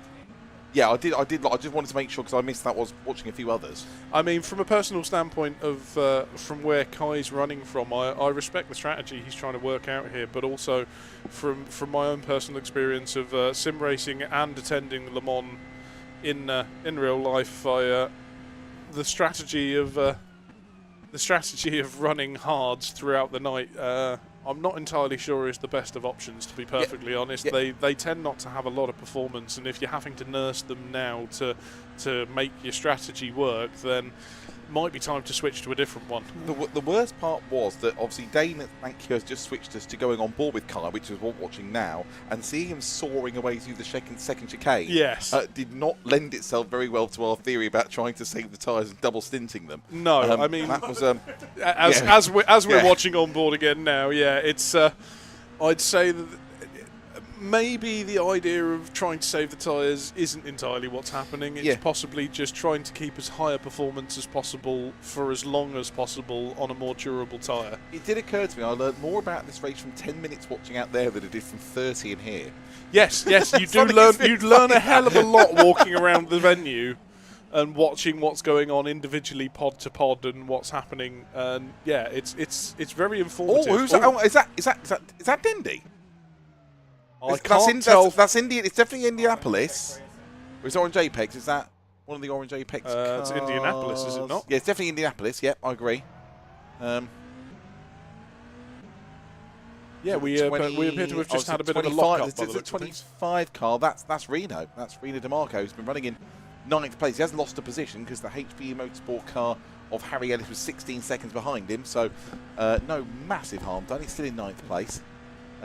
He's going to try and bring us up a replay. We're 47 minutes into the race. Fastest Sector 3 of the race by Connor Daly. Well, that's there. certainly interesting. I'd say that definitely means that he's feeling some confidence through the high to mid speed. As yeah, we have a very fast sector crikey, coming in from Will Dendy. Will Dendy.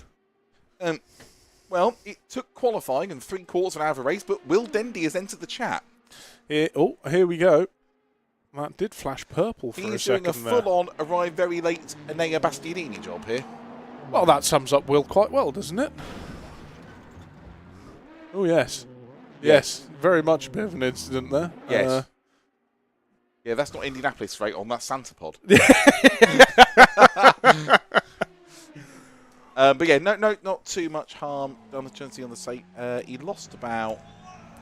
Whoa, that's a big slide there coming through chicane number 2. Yeah, that is the second session there. Second chicane, there we go. Yes. Will's really trying to push on here by the looks of things. I think he's trying to extract as much performance out of the car as he possibly can before he hands over to Tim at the next set of stops. That's a purple first sector as well. Yes. He's only... Oh, crikey, he's taking another second. Yeah, Will's definitely pushing on here. He's got the gap to Connor Daly down to just over 7.5 seconds. He's taken 1.6 out of him on this lap alone already. It is medium against medium, but... Yeah, Dendy's now finally, with a bit of track time and everything, finally found his groove again. It's medium against soft. Connor is still on a set of soft Connor's tyres. still on the softs? It can't be the same softs. It can't be. He definitely took tyres. He took new ones.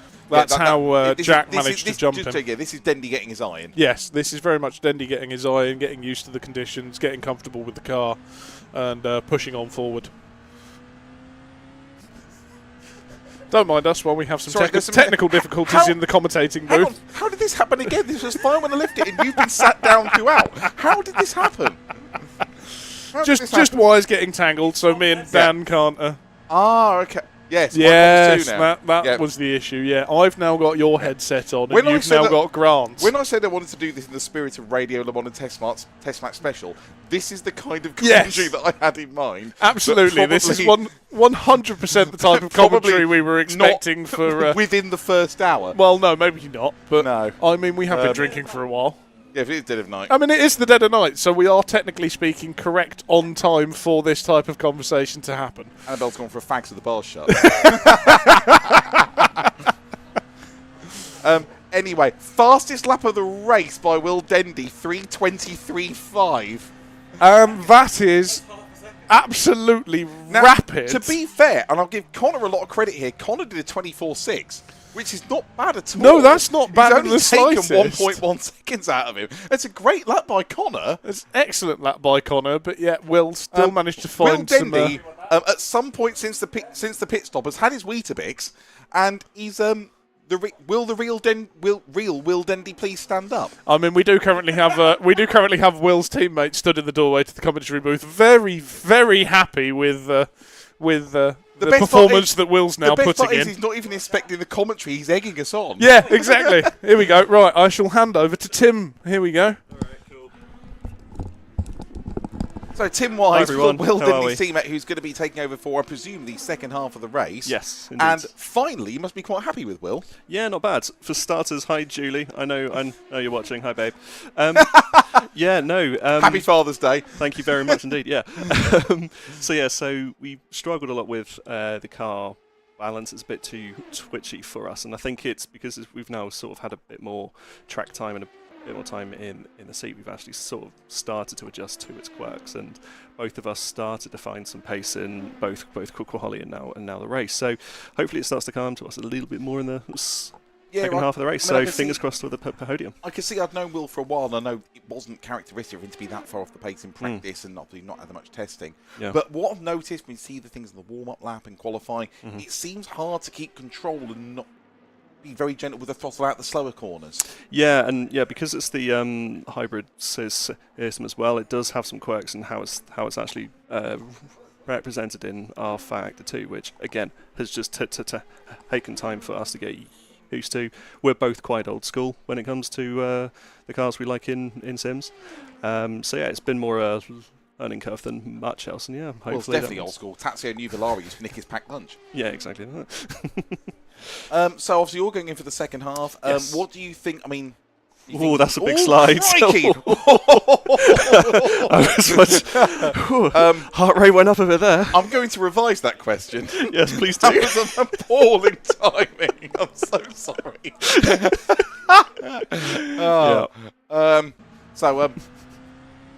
Once you've changed your underpants, what's your expectation for the second half of the race? Well, so I hope, providing I can learn at the same rate Will is, hopefully, fingers crossed for a podium.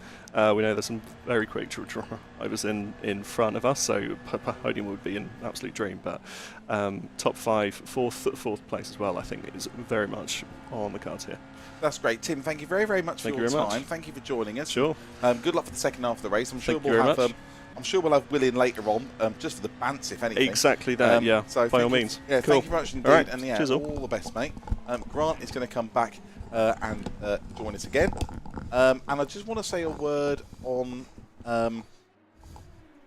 the front two, really, because Jack took 7/10 out of Aiden on the last lap, and I don't know whether it's traffic, but it does seem to be fluctuating. There's a second here, a second there.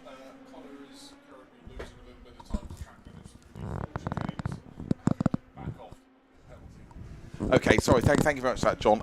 Yeah, Connor just trying to avoid track limits penalty before chicane. I think losing a bit of grip on those softs, perhaps. Will has got that gap down to less than 6 seconds, although Will did lose his last lap to track limits as well.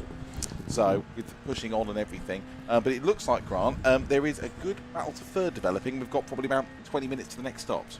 Yes, and I was watching Will when I was out there, and he was getting a lot of track limits in Indianapolis. He was taking way too much of the inside. It's been a consistent problem according to Tim. I don't know if Tim mentioned that here in the box with you just now, but it has been an issue throughout his stints, but he does seem to be gelling with the car now as the temperatures are coming down. And that last lap for Jack, he was on a personal best. It seems to be really making it work for him, because he didn't take on tyres at that last stop, I'm quite sure, because the pit stop difference was so high. Yeah. So I mean, this could all come down to the final stint now. Yeah, it could. I mean, you can see Jack, I guess Jack knew that being that far behind, he'd have to do something different on strategy, because we all know the capabilities of Jack, but we know Aiden's as well. There was no way he was going to make up on... Aiden doesn't make mistakes. There's no way he was going to make up 25 seconds plus on raw pace, even over a race this long. No, and it's hard for Aiden to then know what Jack is doing as well. So they've probably seen that the gap has come down quite significantly. So they've probably put 2 and 2 together that they probably skipped taking tyres. However, it's hard to know as you're driving in the car yourself what the other drivers are doing, especially when you don't have a teammate to pass that on to you. Yeah, very interesting to see that Jack's just done a fastest personal middle sector of the race, and it was still a quarter of a second slower than Aiden's was on this lap. That's wildly impressive. That middle sector, Aiden, like we was discussing it with John earlier, they've just found something in that middle sector that seems to just find time that no one else can. And in short, he's nailing the chicanes. Yeah, well within the track limits, but carrying the best speed through those chicanes, because really, that's all there is to that sector. Yes. It's a very long sector, but there's not much in it other than straight chicane, Mulsanne corner. So really just finding something through there. I did notice, and I said something I came to tell you guys about, and I know Aiden, he's a very cerebral racer. He does think about what he's doing in terms of strategy.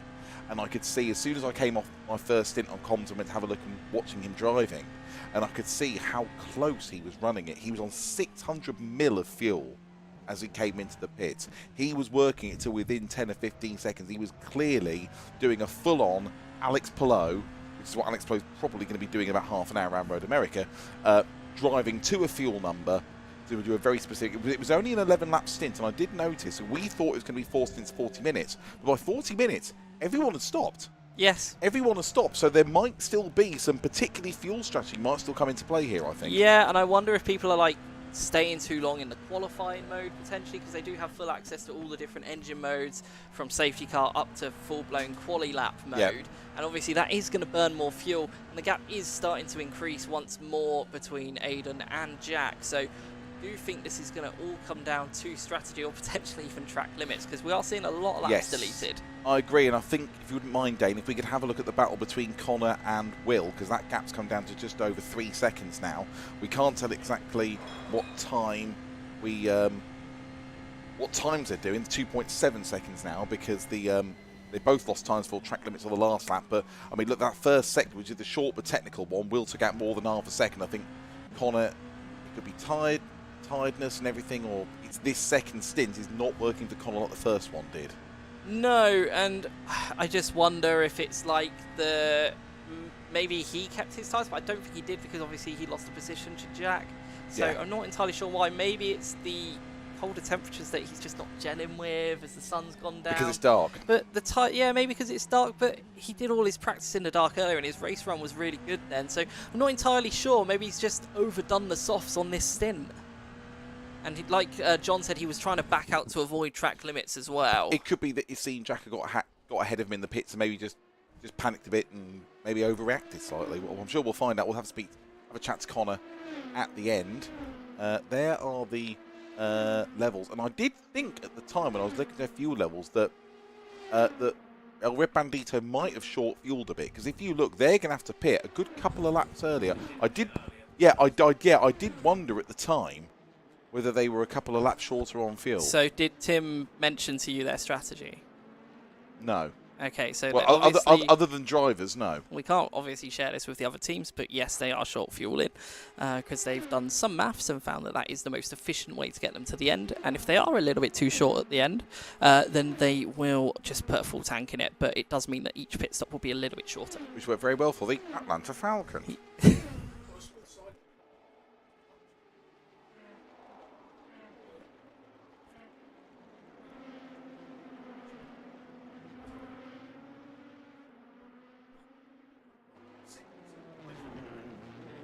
Well, he's on 94. I mean, I know Kai's been... Kai Rigdon... So just to clarify, so John's just come in with some news for us. That's right. So Kai, who is in... I've got to make sure I get the name of the bloody car right. Sorry. Internet Invaders. Yeah, Internet Invaders, who's currently in 8th place. Started on the hard tyres. Did fuel only at the first stop. Here is Kai coming through the second chicane. And John is telling me that we are now almost 1 hour into this race and he's still got 94%. Is he going to try... Is that allowed? Yeah. Is he going to try and run the whole thing on the hards? There is no Ooh, wee. Nice. no regulation whatsoever that must change tyres. Therefore, Yeah, he could. And it looks like that is going to be quite doable with 1 hour and 40 minutes left to go. So we're nearly an hour into the race already. Hard Kai, hard to beat. Oh, come on. I thought that was quite good. I thought that was quite good. Coming out of the Mulsanne corner, Jack Ashton has put in a purple final sector on the last lap he's just done. I think it was Apex Racing. Yes, they just lost the rear end coming out of the Mulsanne in the background there. But Jack Ashton suddenly just putting in a very, very fast final sector on that last hot lap. He's taken 1.5 seconds in Sector 3 out of Aiden. So 3:25.9 for Aiden and a 3:24.4 for Jack. The gap's around 10.7 seconds. There is a reason. Yes. Yeah. It's all strategy, John. Don't worry. It is.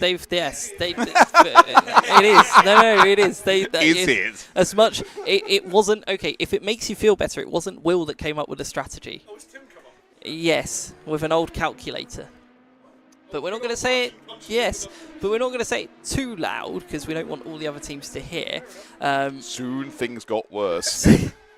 But they figured out that that was the most efficient way to get to the end of the race, meaning the pit stops would be shorter. So in the old team Red Shell Racing that Tim was a part of. Sorry, Dan. I think we are about to see a change of third position because Will Dendy is all over the back of Connor Daly now, I should say. Callum Daly. I'm sorry. I play cricket with two twins called Callum and Connor, and that's how I got confused. Interesting. Well, in the slipstream now, coming out of the chicane, definitely looking like he's going to make the move this lap. Here we go. Up the inside for Sendy Dendy, as we all love to call him. Hard on the brakes into the Mulsanne corner. Gets the job done. Nice and decisive, and well played by Connor there as well. And in doing so, moves up a place.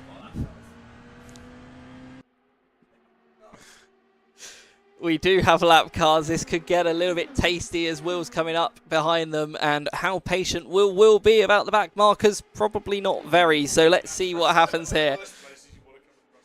I mean, one of my favourite memories of Will, and I hope no one from Daytona is watching. Oh, look at this send into Indianapolis.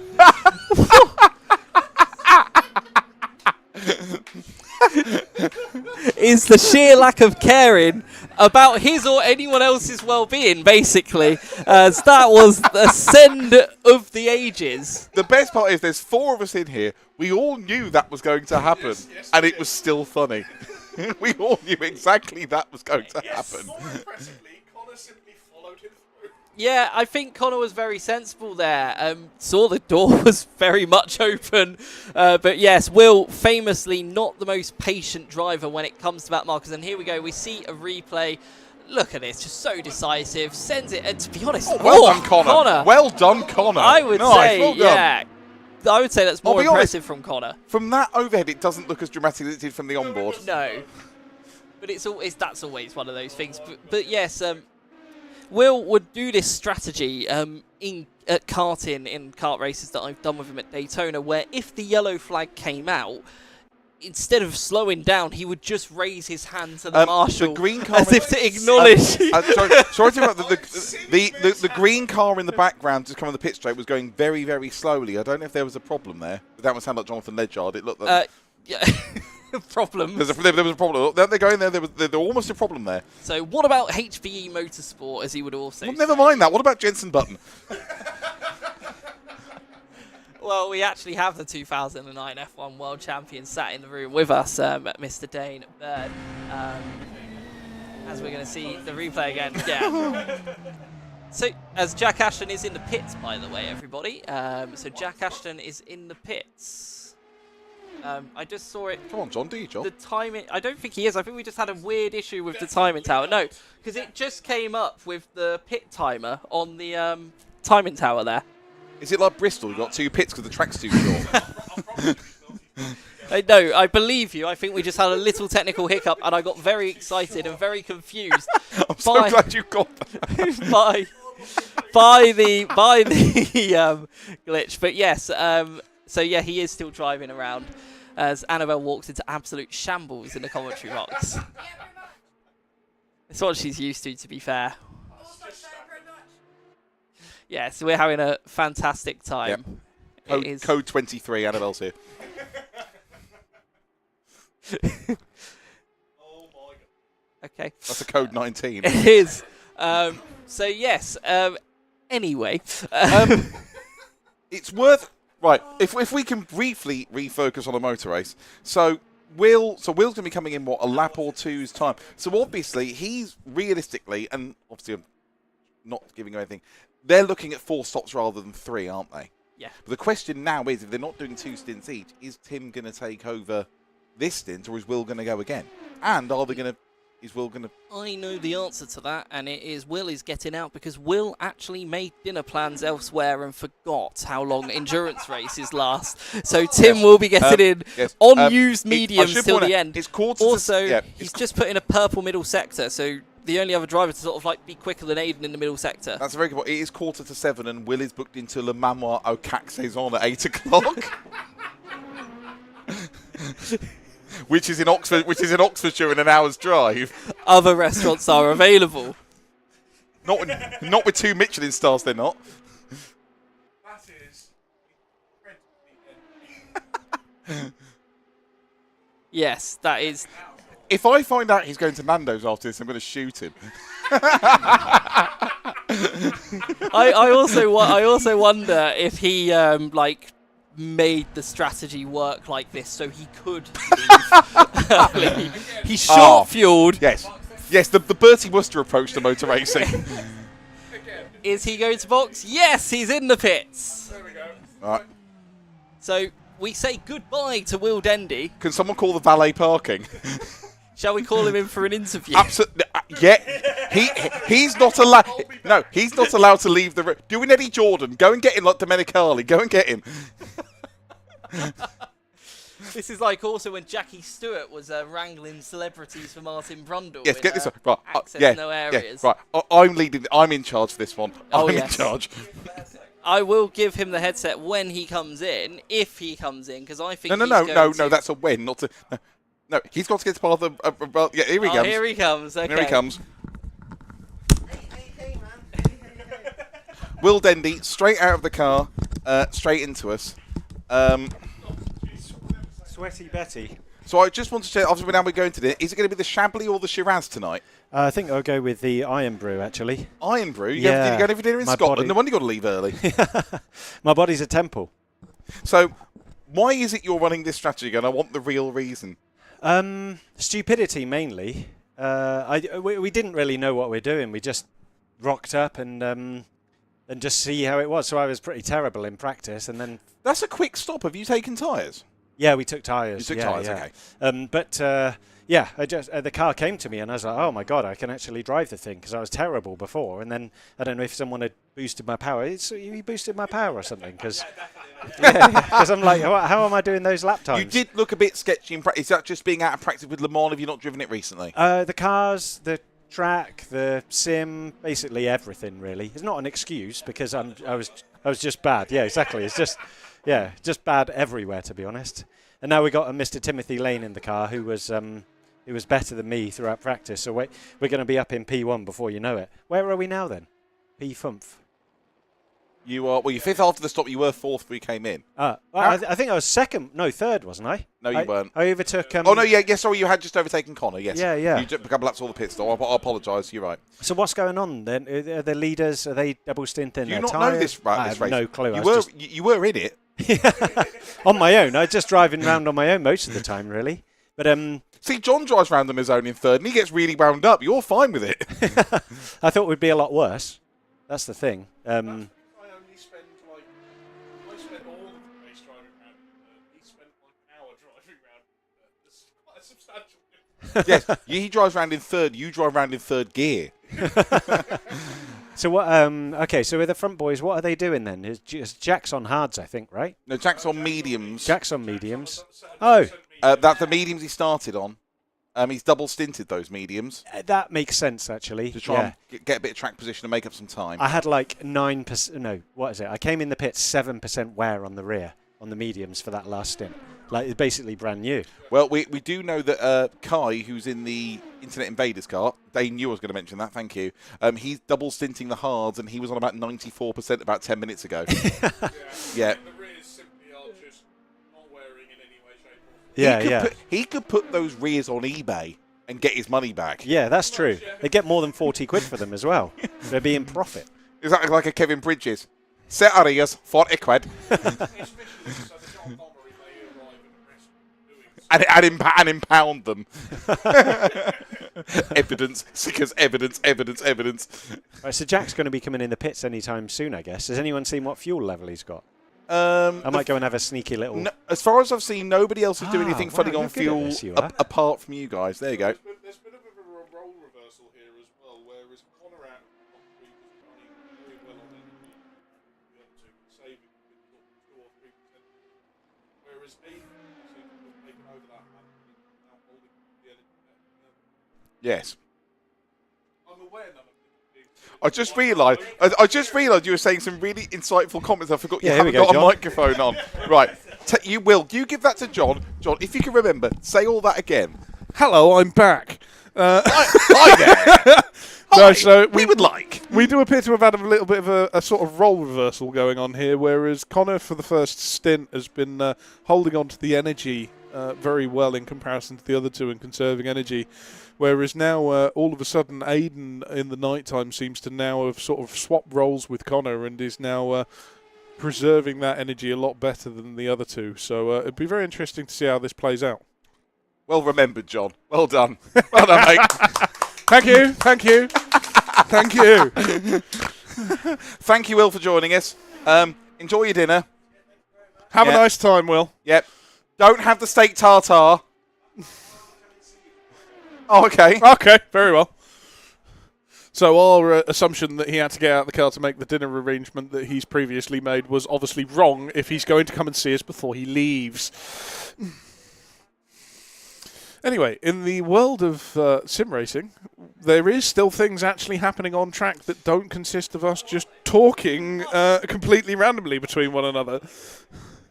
Yes, Neil, they really are. There are doings are transpiring.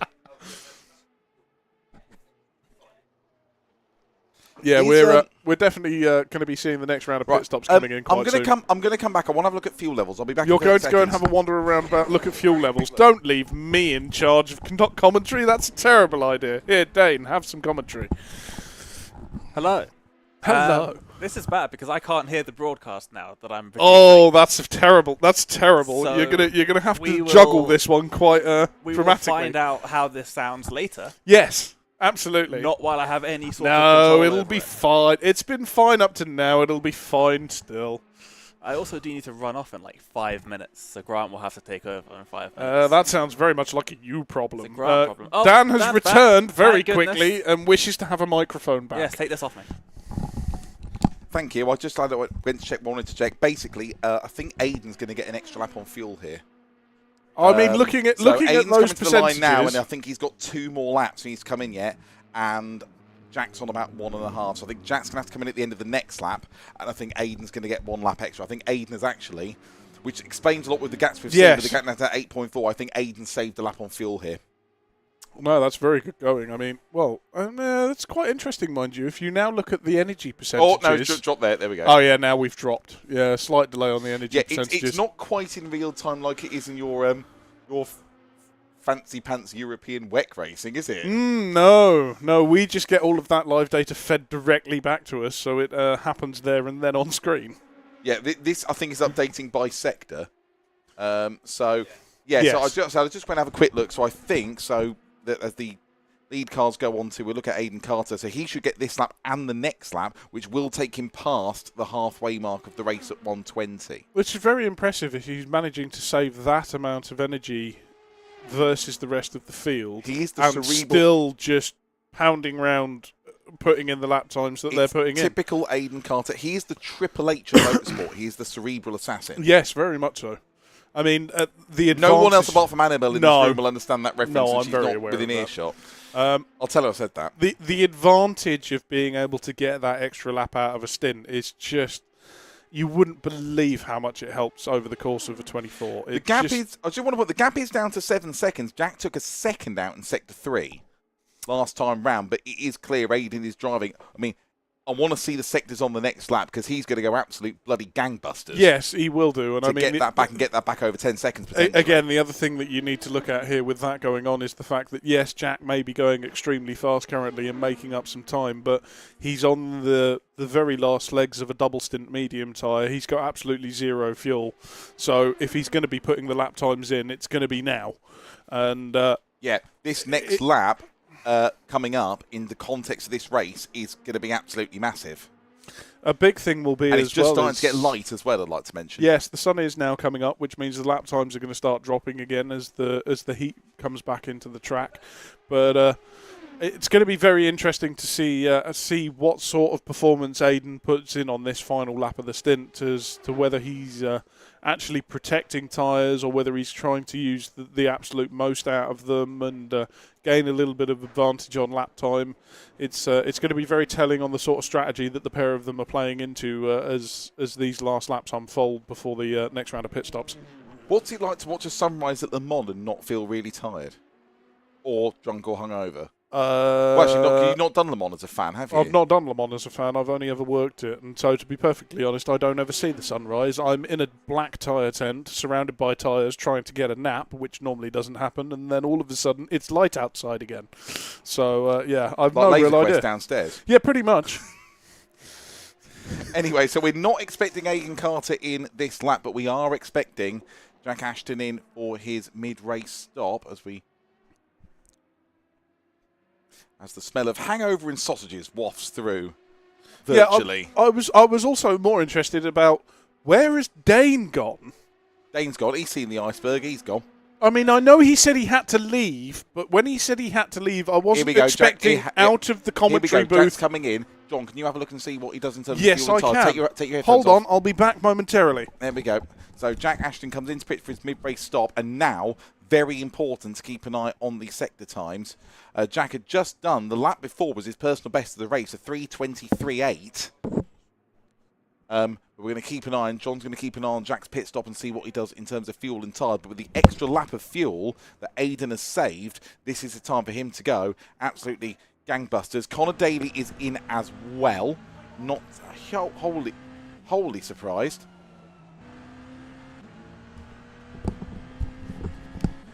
Hello, ladies and gentlemen. I've returned. That would be a full tank of fuel and a fresh set of mediums for Jack Ashton. Fresh set of mediums. So you think he might go mediums to the end? Double stint again? I would believe so. I mean, the pace that he's been managing to hold up on that double stinted set of mediums, I think he'd be relatively insane to chop and change what he's been doing now. He's been keeping pace with Aidan at the front, and yeah, it'd be very surprising for him to now change the strategy that he's on, unless it looks like there's going to be some sort of curveball thrown. So we're watching the leader, Aidan Carter, who will come in at the end of this lap. He's done a very good first sector, not an absolutely outstanding one, but a very good one. Trying to maybe put in a sub 3:25, but it won't be because he'll come into the pits before he crosses the finish line, but put in a good bit of pace and try and boost that gap. So the gap just before Jack came in was about 7 seconds. Which is not a lot when considered that he was about 25, 26 behind at one stage of this race. Was at one stage, but he made up a lot of time in that first round of pit stops by not taking tyres. He made up a good 20 seconds in that first round of pit stops to Aidan. And I'll be quite interested to see what the gap is when they leave the pits here, because in theory, with Aidan being able to do an extra lap, they should be a fairly substantial chunk in front of Jack, to be fair.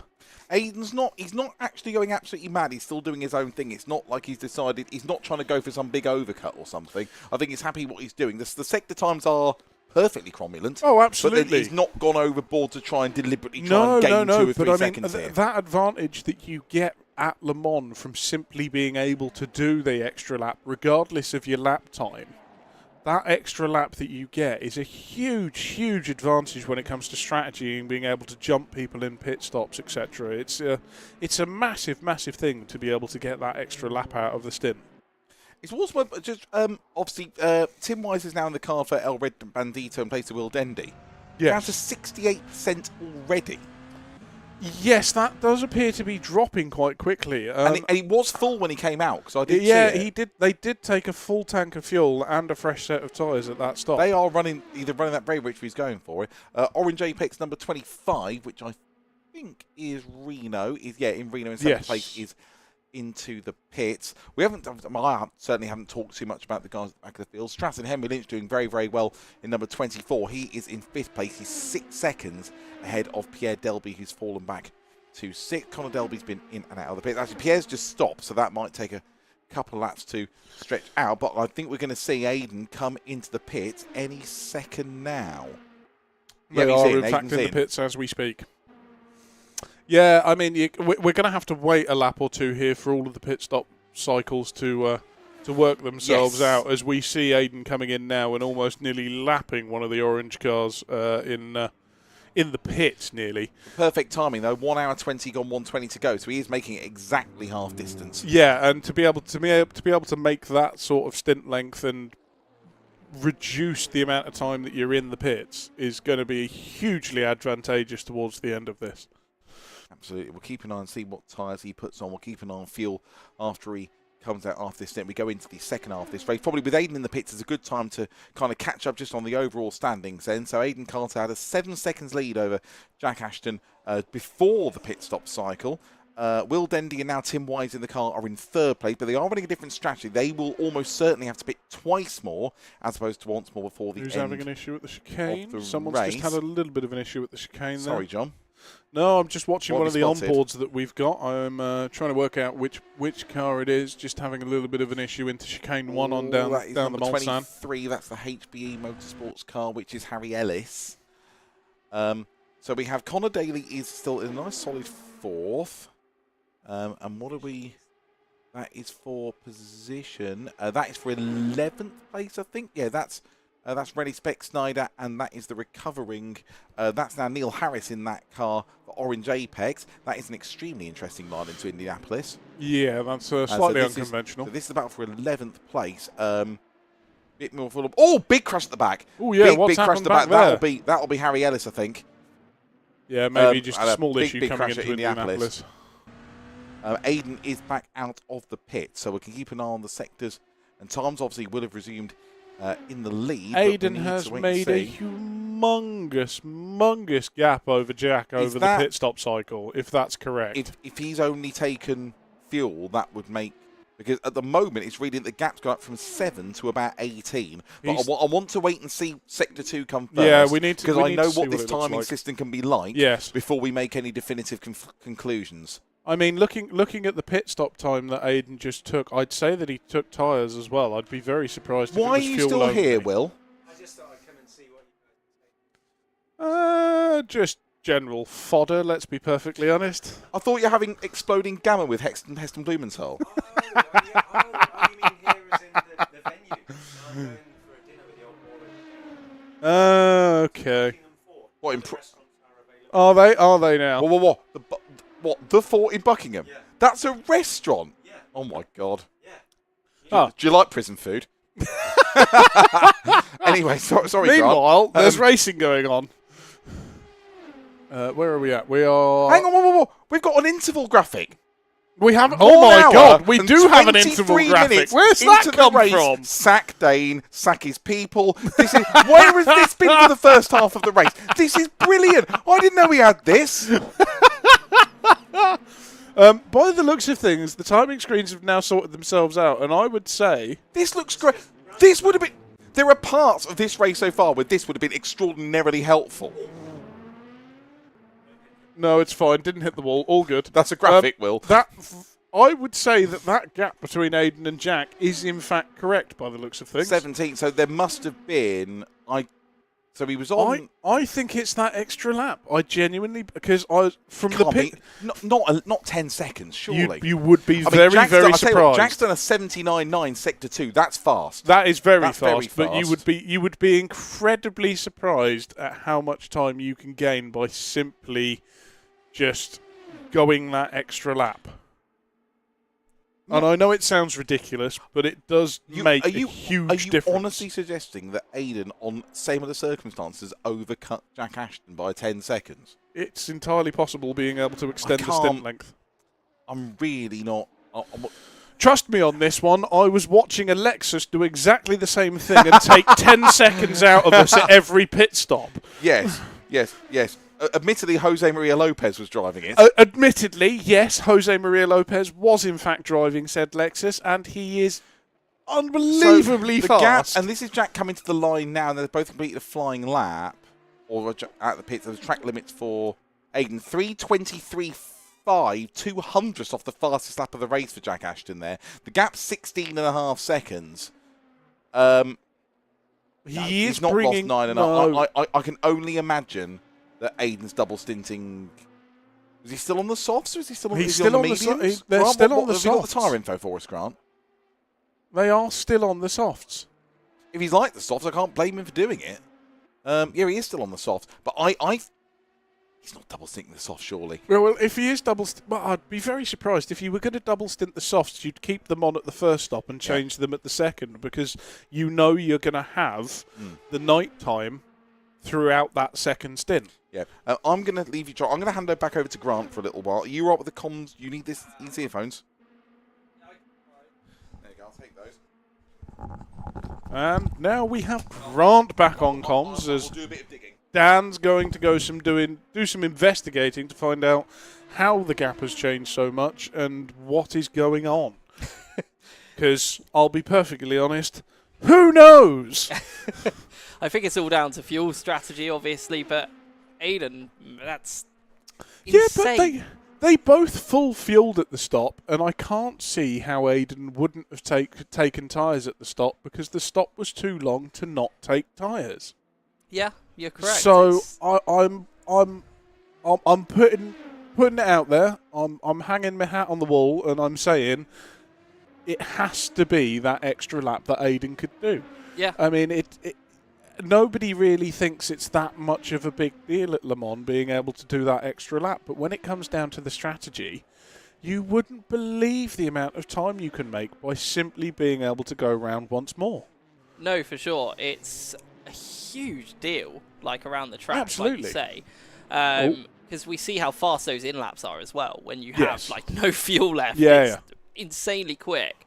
So to be able to do that, and to be honest, to be able to do that around Le Mans it's very impressive. It's such a short race as well. Yeah, I mean, that's not many stints that they've been able to not do at all. that Not in the slightest. It's a 2-hour 40-minute race around Le Mans. I mean, they extended the road to Le Mans race that basically all the ELMS cars run in this year from being an hour race to a 3-hour race. I won't describe the kind of chaos that caused in the pit lane by setting up fuel rigs, etc. However, they realised that by having a simple 1-hour sprint race round Le Mans with multiple drivers in each car simply doesn't work. It's too long, it's too technical, so they extended it to be a proper style endurance race. Yes. And just being able to do that sort of distance, that sort of lap time consistently, be able to get that extra lap out of the fuel load and the tyres. I mean, as I said, I was sat watching a Lexus do this, and they were doing precisely what we're watching Aiden do right now. And they managed to get the extra lap out of it, and they would take 5-10 seconds at every pit stop out of the lead we had over them. And there was nothing we were doing wrong. It's not like we weren't setting lap times correctly or being slow in particular.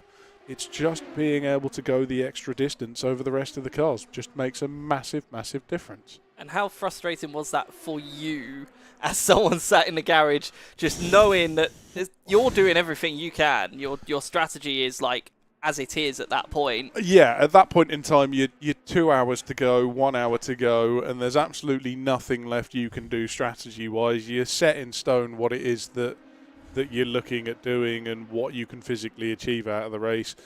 We'd got to a point where we'd spent... Ooh, Jack struggling here with some back markers. Just not quite getting out of the way a little bit quick enough, but we seem to have navigated that nice and quickly as we enter onto the Mulsanne. I don't know if that's cost him any time there. We'll have to wait for the next interval on the sectors to come up to see if he's lost anything to Aiden there. But yeah, just a little bit of trouble. I mean, pack markers are just something that comes with the territory at Le Mans. It's something that's very normal, something you get used to, and I mean it's going to be something that guys here that are fairly fresh to Simply Race in certain respects are going to be a little bit new to and not fully understand entirely. But they seem to be doing a pretty good job of making sure they keep out of the way and not interfering with the overall race result of what's going on up front. Yeah, for sure. And one thing I will say is Tim Lane has definitely come alive in his stint as well. Oh, absolutely. Finding really good pace. Pulled 11 seconds, 12 seconds. That gap was only about a second after the pit stops. Yeah, Tim's really found something here. I mean, Tim, as Will was saying as he came into the comm booth, he was adamant that Tim was definitely the faster of the two, and it was only because it sort of went dark and he'd spent a little bit of extra time in the car that Will actually managed to find the pace that he did. So, yeah, Tim's really found some good pace here, and he was good in practice as well, and I think he's got a very good shot of sticking with the podium and making a really good result out of this as well. He's finding some serious time in places. Yeah, as we look at Jack going purple on the previous lap. Yes, a new fastest lap of the race. Yep. Good job, Jack Ashton. And that was with overtaking a back marker across the line as well. And this lap obviously hindered by the back marker. But to be honest, 80.2 in the middle sector, that's a good middle sector. That's a decent middle sector. He's not really lost a lot of time in the middle sector there at all. And yeah, I mean, having to navigate the back markers and traffic on the previous lap, and now that the sun's come back up again, it's not as if the track's going to be getting any faster. To put in the fastest lap of the race this early on, and with such a high fuel load as well. I mean, we're not out the pits that long with that car, so the fuel load's pretty goddamn high on it as well. So yeah, it's insanely impressive. Hello, Daniel. Right. Very well. So this whole strategy of what I've been talking about, of being able to do an extra lap, Aiden's now planning on doing this again, which is going to effectively give him another 10 seconds on the gap again if he manages to pull this off and get an extra lap out of the fuel load. I will be shocked if they manage to do it, but also it's Aiden. So yeah, I mean, I can't fathom how they're doing that. Genuinely, I mean, I had this issue when I was racing against them. Yeah. I'd pull out a lap that I thought, do you know what, I can't physically go any quicker than that. There's no possible way I can go quicker than that. And then I'd speak to Aiden after they'd gone a second faster across the course of the lap and go, how the hell did you do that? And they'd go, I don't know, I just did. Yeah. Like, this is what I was doing on the throttle, this is what I was doing on the brake, and I'd be sat there looking at them going, what do you mean this is what you do on the brake? That's not possible. It's not possible and you were never a slow driver, let's be honest, and I'm not saying that to inflate your ego. No. But like there was times where you would give your absolute best and you would be on it all weekend, and then out of nowhere Aiden would just be like nothing. Bosh. Yeah, I'd have absolutely no chance whatsoever. I thought I'd be doing really well over the course of the weekend, and then all of a sudden Aiden would turn up, zero practice, zero training beforehand, get in the car and just absolutely obliterate everything, and I'd sit there and go, what am I doing wrong? It is impressive how talented they are, and I imagine for Jack it's like Jack will have no idea what Aiden's doing.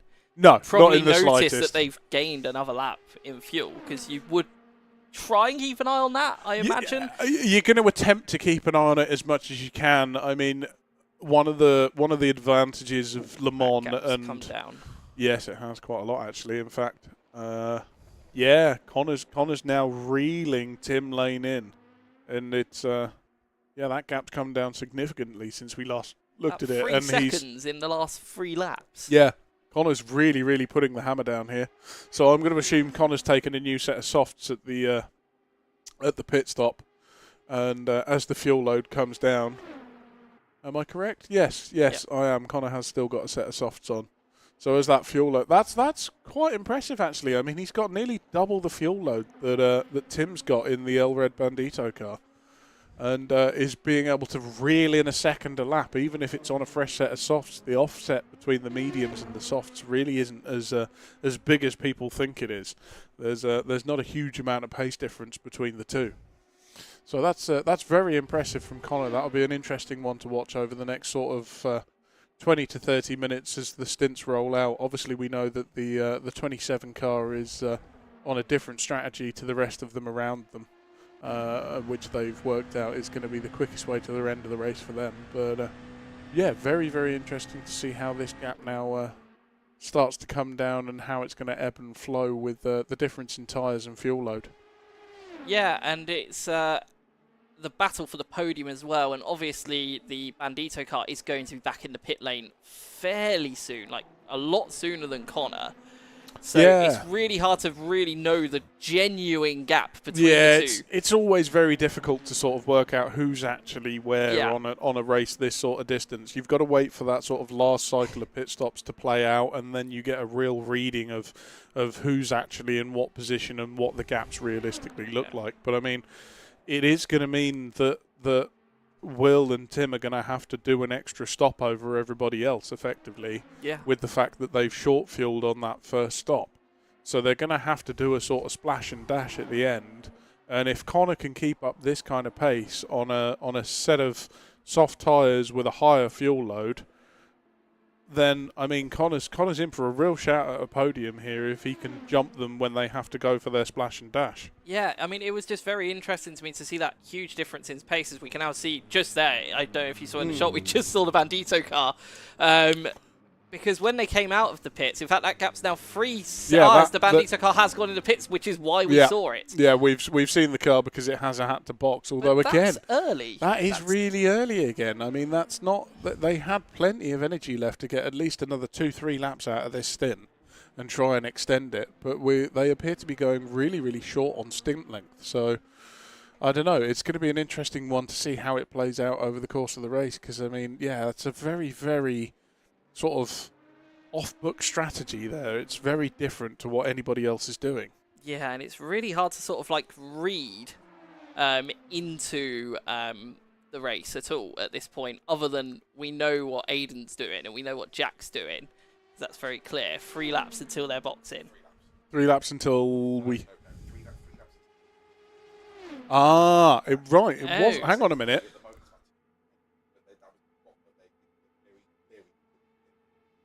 So hang on a minute. So Tim's just come in, put fuel in the car, has only put about 15 litres in the car and is now going back out again for 3 laps and is then going to effectively be on the same strategy as everybody else? Sort of, yeah. Okay. Right, that's a real curveball strategy there. That's completely off-piste. I've absolutely no idea what's going on with that now. No, the initial strategy kind of made sense. This one, I don't understand. Yeah, no, this one I don't understand at all. I mean, they're still only on, if the graphic that I'm reading is correct, they're still only on 24% energy, which isn't even half of what the guys in front of them have got. Yeah. That's yeah, they're so, I don't know what's going on there. That's very strange. But then also at the same time, do we have Stratton in the pits? Yes, Stratton is in the pits. Again, yes. they had plentiful energy. They were on the same, so they seem to have moved on to the same strategy as... I'm very sorry. Got slightly distracted by things going on outside the commentary booth there. You couldn't hear that. If you could, I do apologise. However,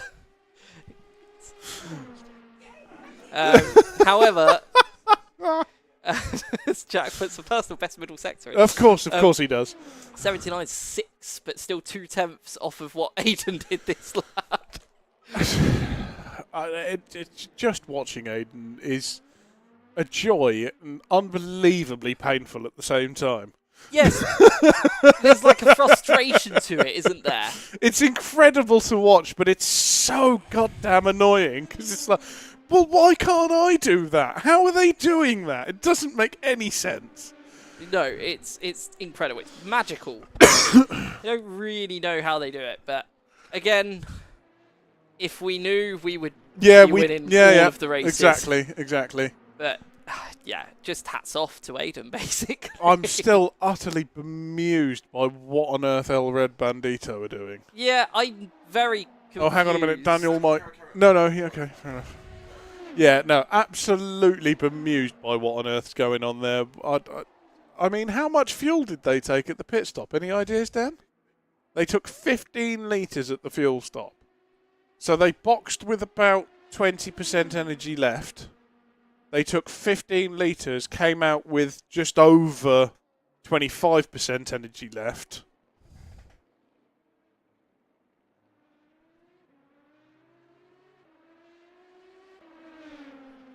Okay, I mean, that's interesting. If that is the case, the graphic that we had was incorrect. Yeah. Which I'll be honest, I'm lost. Yes, I have no idea what's. Maybe we'll just see when they pit again. I think maybe we just leave them to it, and we'll come back to them when we have a rough idea of what on earth might be happening. Because that strategy's very much confused me, to say the least. Yeah, 100%. I mean, they're back down to 15% energy again, which means at best they've got another 3 laps out of this stint, even if they manage to fuel save. Yeah. It's impressive. It's impressively ambitious, maybe I should say. Yeah, I think that's probably more accurate, indeed. But, I mean, sure, 15%. I mean, Tim will see that. Tim's very switched on guy. He knows exactly what he's doing, so there must be something going on behind the choices being made. I mean, oh, hello, we have more. Well, yes. They have to. Okay. We've just been informed apparently that they have to stop this lap, but I mean that doesn't correlate to what we're seeing. Yeah, and that seems to have been quite accurate so far. Yeah. I don't know. Let's see how the end of this lap plays out. Because if you look at the Stratton fuel tank, 91%, they filled up. They've They've just boxed So- effectively at the same time as they did. And the amount of laps that have passed since then makes sense. And yeah, exactly. I mean, if you look at the energy difference between Jack, Connor, and Aiden, Yeah, you can the fact that Aiden boxed a lap after the other two as well. I mean, Christ, the amount of energy saving they're managing to do while keeping a very decent, consistent. I mean, Aiden did the fastest lap of his race so far last lap, and is still managing to save energy, and has got a lap on the guys when it comes to a pit stop behind him. Like, just absolutely incredible strategy playing out here from Aiden. Oh, as Tim has a bit of an issue into Indianapolis, has locked the front brakes and gone straight on slightly. Only a minor issue, but considering the fuel level. yeah, in the considering car, the fuel level in the car, yeah. it's yeah. I mean, I kind of wish I knew what was going on. Yeah, so do I, to be perfectly honest. Very confused about that car's particular strategy. I mean, we have Valencia in the pits currently down in P14. I mean, watching that pit time will be interesting to see what sort of pit stop we actually have going on, whether they take tyres and fuel. But yeah, it's a bit of a mix and a bit of a hodgepodge at the moment up and down the grid as to who's taking tyres, who isn't, how much fuel's going in. Are they short fueling? Are they trying to go for a long run? Are they trying to get an extra lap out of each stint? Yeah, it's all over the place at the moment, trying to actually ascertain who's going to come out where and what's going to happen. Right, okay. Yep, we have now on our screens, we have Tim coming into the pits as he locks up onto the pit entry line. As we have a battle for P6 as well. Trust me, Dan, we are just as confused as you are. Why you wouldn't just do a full pit stop previously at the last time? No. Well, the other thing, what I've just been saying to Grant is that regardless of what they do, they're going to have to. Oh no! Who have we just had go around? Torpedo Sim Racing. Torpedo Sim Racing. It was Racing. for position as well. So that was Stratton that's a overtaking shame. him for position. I don't think that was on Stratton, to be honest. No, I think that was very much a bit of a racing incident. They both left each other plenty enough space, and that was very much a case of, I think the hybrid possibly caught out Torpedo there, and just as they applied the power, just a little bit too much extra energy being sent through the rear axle, and yeah, just caught them off guard slightly. Oh, wonderful. So the reason Will got out the car early has now in fact been cancelled. Which means, who knows, maybe we'll see him back in the car at some point. It depends on how frustrated he gets at Tim's performance. Yes, I don't know what the 2-lap stint was about, but I can confirm Will Dendy is back in the car. So then, hang on a minute, he's back in the car now. When I said the dinner reservation been cancelled, Dendy has got back in the car. Oh! So with a situation now where Connor Daly is now inherited third, he's 38 seconds ahead of Pierre in fourth. Will has come back out, we think about 8 seconds behind in 5th place, having made 2 pit stops in 3 laps. Will's now back in the car, but with 55 minutes to go... He's still not going to make a stint. They're still going to have to do a splash and dash at the end of the race. So I'm bemused by the strategy. I'm baffled.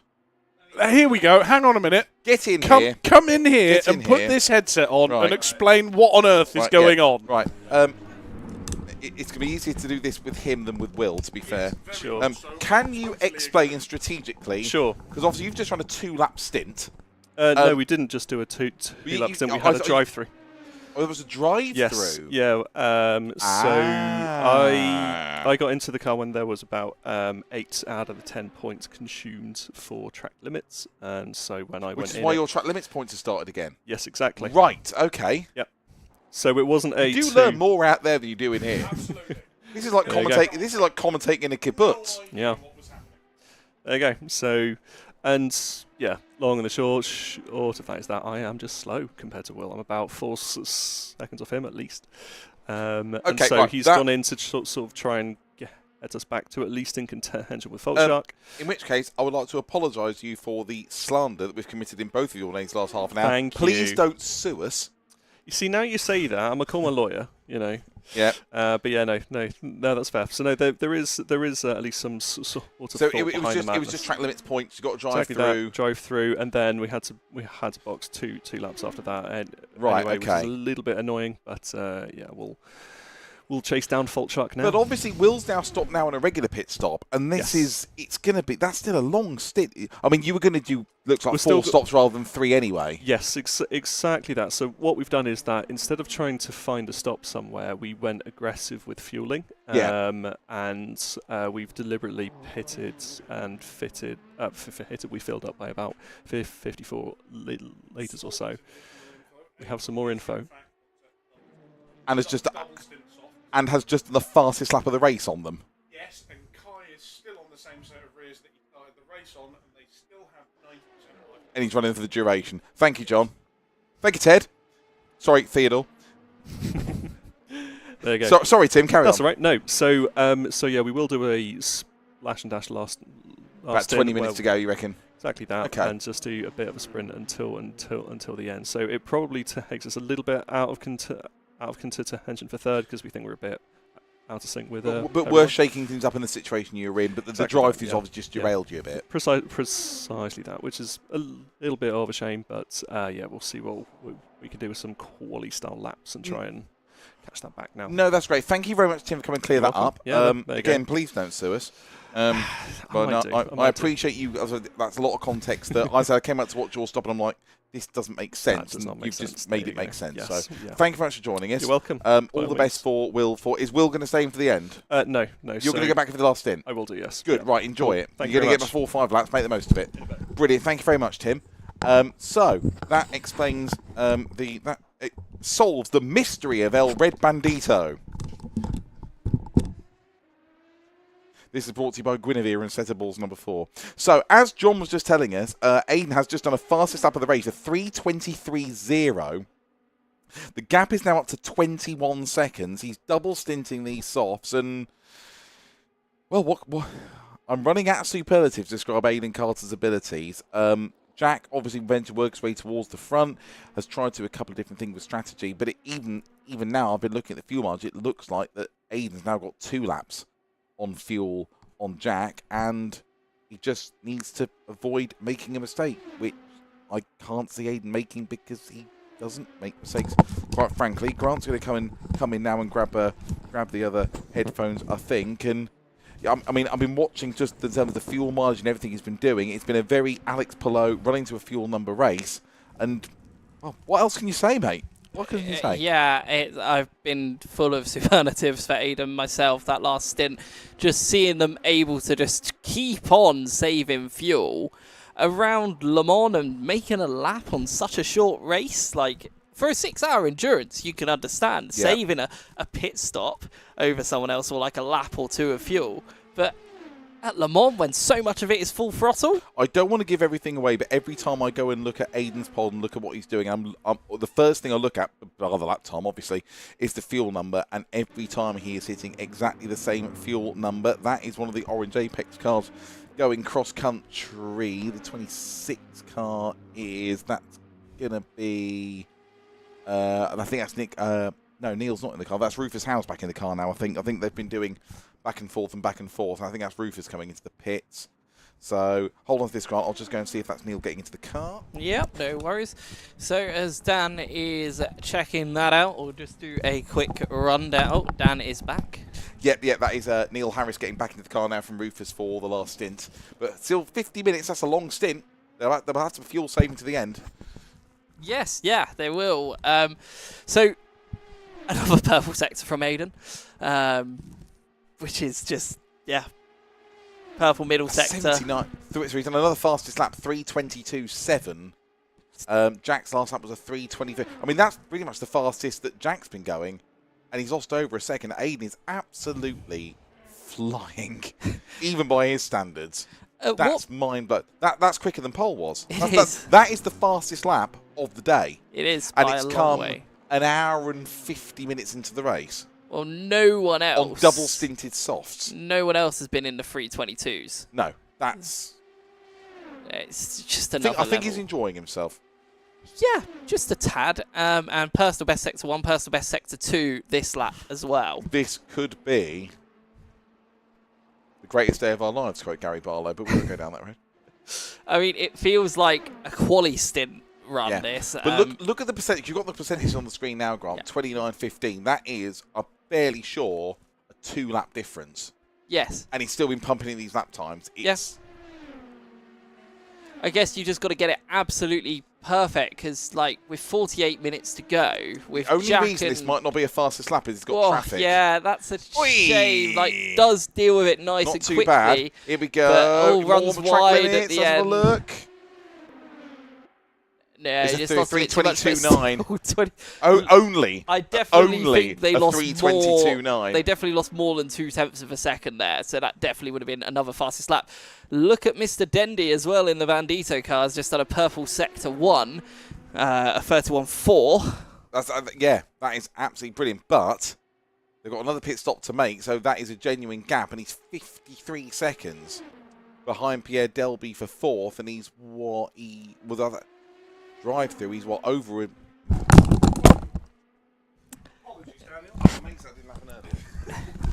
And he's over, or nearly a minute and a half off the podium. So even Dendy on a charge with effectively what, probably 13, 14 laps to go. I'm struggling to see that one as well as he's driving. Yeah, I can't quite see him making that gap up in the time we have remaining, even with being on the pace that he's currently on, especially having to do that extra pit stop. Yeah.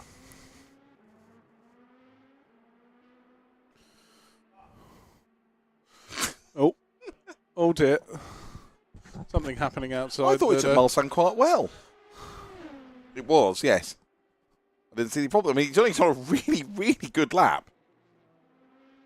79.2 middle set. This might actually, we should keep an eye on it, because this might be the fastest lap of the race. Yeah, this could very well be the fastest lap of the race. Yeah, despite his industrial language. Yeah, no, he's making some very, very good time here.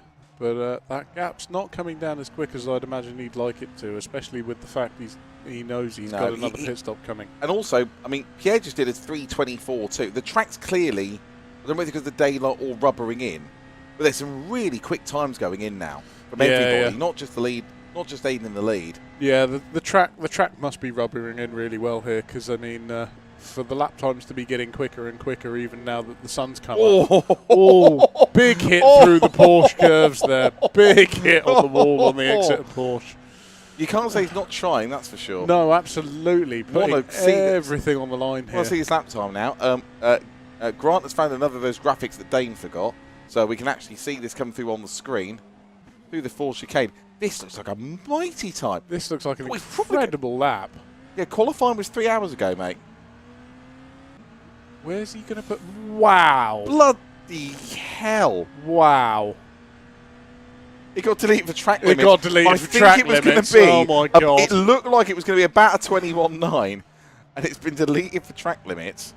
But even so, he's only taken, what, 2.5 seconds out of Pierre Delby for 4th place, and with the amount of time got left, that's probably not enough. No, I mean, unfortunately, because of the position they've now found themselves in with the odd strategy that they've played and the drive-through that they've had for track limits, it's going to be a very difficult one to make back up, even making lap times like that. I mean, you're going to be looking at having to be gaining almost 3 seconds a lap on every car in front of you at a very minimum to make all of that time back up again. I mean, if Dendy does manage to do that, we will hear all about it when he goes to get his OBE. Oh, absolutely. 100%. We will never hear the end of it. We'll never hear the end of it. Yeah. But that's going to require some... he might I'd say some mistakes, shall we say, from Aiden. He might mention it almost as much as I mentioned my pole position lap at the Saxon Ring. Maybe. Yes. I said, okay, possibly. That's the second time I mentioned it. I promise I won't mention it again. I mean, you were filling in for me. No, you weren't filling in for me. No, I was a wildcard at the Saxon Saxon Ring. I filled in for you with the Red Bull filled Ring when I in for finished me. 3rd. Yes. No, you were a wildcard at Saxon Ring, and Yes. all of a sudden everybody got very confused. Yes, and I was 7th by the end of the first lap on a 1:05 lap. To be fair, I did finish 5th. No, you did very well in that race. Yeah. And we have our next round of pit stops in. I'll tell Jack you what, is in. I'll tell you what though, 44 minutes. there's going to have to be some fuel saving. There's going to have to be some serious fuel saving to make it to there's the going end to be a here. lot of fuel saving here. 44 minutes. You're looking at a good 12, 13 We've laps. got, we've got really internet careful invaders here. in. We're going to see a lot of Jack's in. Who else have we got in? We've got the 16 car of Woodschneider Racing in. And Connor's now entered the pits. This is not a bit far behind. Do you know what? Jack. This is a bit like when you go up and booze up in London. So you've got two choices now, right? You can either pay the 50p and go for the Lou at Euston, Yep, or very much. you can try and hold it in and get back to Milton Keynes Central. I mean, the holding it in and trying to make it back to Milton Keynes Central is going to very much be a hell of a lot of fuel saving. I have fared extremely poorly with both of those strategies. By the way, don't use Tring Station any time in the near future. No, for no. unconnected reasons. Many reasons. So,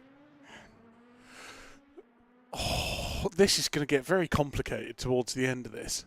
Trying to work out who's actually going to file out where is quite a bit of a difficult task currently. Once all these pit stops are cycled out, I'm going to go and do a bit of writing down fuel mileage and everything. Today's the day Le Mans went IndyCar. Very much so. What sort of Grant? Do we have the graphic for the energy percentages remaining? No, Dane does. Well, yeah, that's true. Yeah. I mean, oh my God! Look at Aiden's still got another. Considering they've just come through Arnage, still got 13% energy left. They've got another lap out of this at the very least, which is going to put a minimum of an extra lap that they've managed to run on both Jack and Connor. If they can get a second lap out of this, that's an extra 2 laps they'll have managed to go on the distance. The balance that he's achieved between pace and fuel mileage in this race, even by his standards, is astonishing. This is ridiculous. As Will manages to set the fastest lap of the race with a 3:22.5. Speaking of very without track limits. Speaking of very quickly in fuel saving, lap 6 of the IndyCar race and Pelot's 3 seconds ahead already. Oh, wonderful. Jack Ashton has a drive-through. Track limits, I presume.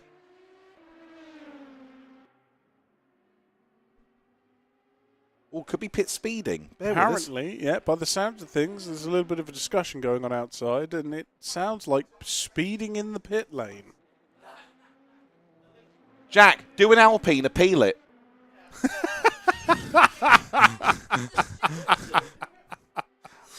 Sorry, just while we are hearing that Jack Ashton has potentially got a drive-through pit lane speeding, potentially a Monaco sub-incident, Aiden Carter, 3:21.999. How on earth? On double-stinted softs. On double-stinted? That's utterly ridiculous.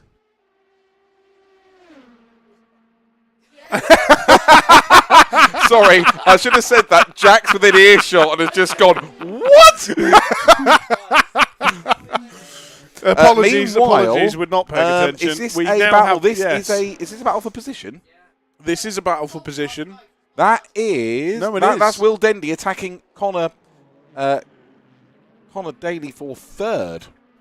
That gap has come down They are massively. both going to have to stop one more time, admittedly at very different times. This is very much for position. Now, see, Connor, I should say, has just stopped. If the guys who have just stopped are going to have to stop again, it's going to be with maybe a lap, possibly 2 remaining, just to be able to make it to the end. Oh, here we come into Indianapolis around the outside. Oh, big lock up there. Dendy getting a bit ambitious at Indianapolis.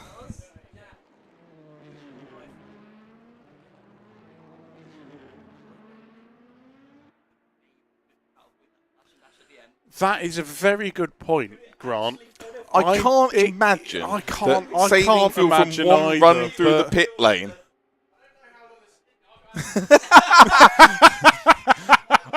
I should explain to us. So I say Jack is with our doors wide open and Jack is in the pod near to us. He's about he's just on the drive-through. The problem is he's only got one earphone on. He's about 8 feet away from me, so he can hear every single thing that we're saying. He has, I'd like to point out he has specifically removed the headphones so he can hear what we're saying. Yeah. So that is the... Jack Ashton is at Sky Race Control. Can I have a Oh, cider, please? Kai's got a penalty. Thank you. Oh no. That's Kai gonna has drop got a him penalty quite far for back. changing tyres without due care and attention. We don't even get those penalties in WEC. No, that's because you know. Anyway. Anyway, that's a real shame for Kai because he's obviously tried to drive. It's got to be It can't be bloody pit speeding because surely not. No, He's only been for fuel. No, it can't be for pit speeding. I mean, I'm pretty sure he still has the same set of hard rears. He's clearly on the running car it. that he started with. I spent watching because he's in pod 1 and Aiden's in pod 2, so I've been able to watch next to each other, and he has driven it like the Pope is on board. He has clearly driven it on a very clear strategy to try and get a good result, and I'm really disappointed. Obviously, if he's got a penalty, he's in 8th place. What's the gap behind? So he's just been past Torpedo. Yeah, he might lose 2 places here. Yeah, he could possibly Dan lose Morgan's 3 10 here. behind, and then the 25 Orange Apex car's back 19 behind, so it might drop into 9th, maybe even 10th place when he serves that drive-through. Thank you.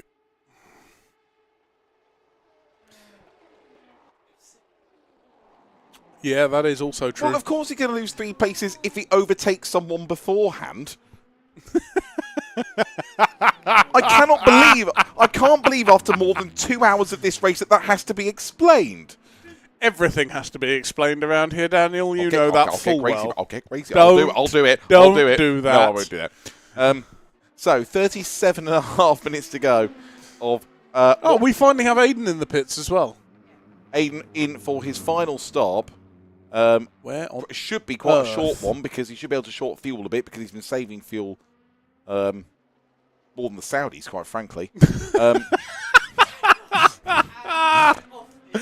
Yes, we are. Other OPEC nations are available. Where on earth? Right, Jack is now coming fine, into the aren't I? Ford chicanes. Using words like No, hang proactive on. and paradigm, I'm fine, aren't I? Jack's now coming into Porsche. Jack's now coming into Porsche. And Aiden is already out the pits, and Obviously, this is the effect of the drive-through. yes, very much the effect of the drive-through. But what is the gap now? We well, need to wait according for to this, Jack to Aiden's on cross the 100%, line. so Aiden's actually taken on a full tank. Yes. He has finally decided to change tyres. If he's on a full tank and use something to save fuel, I think we could see under 320 here. Especially towards the end as the fuel load starts to lighten up, and he's just gonna managed go to do the absolutely fastest lap of the race gangbusters on now. a set of Yes. of 2 stint soft tyres. This is very, very much going to be, with the time remaining, flat out to the end for Aiden. Yes. It's quite interesting to watch the similarities in terms of levels of dominance. It's like Aiden Carter's racing Alex Palou, because I've got the IndyCar race on my phone here. And, yeah, there's not a lot of difference, to be perfectly honest. I mean, we need to wait for Jack to come through Sector 1 to find out what the actual realistic gap is. But by the looks of things, it To be fair, he'll tell us. He'll tell us in a minute. huge. Say nearly 49-second gap between Jack and Aiden. Yes, I know Jack's just done. all right. I know Jack's just gone through a drive-through, but that additional lap that Aiden's been managing to. These mediums are crap. Yeah. Per the words of Jack Ashton there. No, a hell of a lot more fun. Yes, I'll give you that one. But no, even with the drive-through, that's a substantial gap to now try and make up. Tell you what, this is far more interesting than interviewing Zach Brown on the pit wall. This is much better. Oh, incredibly. Captain Hollister off Red Dwarf. I want to have a look. So the battle for third now. So Connor's 1.7 seconds ahead of Will. Now, I believe from what they told me that Tim is going to get back into the car for the last stint because they are going to have to stop again. Whereas, I don't know, do you think 81%? Do you think Connor might? I think this could be an interesting battle for third here. I think this is where the interest is going to be for the last half an hour. Looking at the percentages remaining in the top 5, the only person there that can make it to the end is Aiden. by quite a substantial chunk. All of the rest of them are going to have to box again. Aiden could be pedaling and probably make it to the end. Yeah, pretty much. But I mean, all of them are going to have to box again for a splash and dash right. towards the end. That is not 1.7 seconds. No, it is not. Yeah, the timing screen doesn't. I seem to don't be like this particularly yo-yo happy racing. between It's the pair of rubbish. them.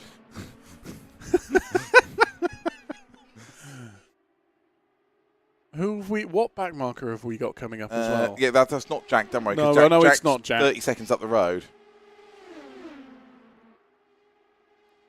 What?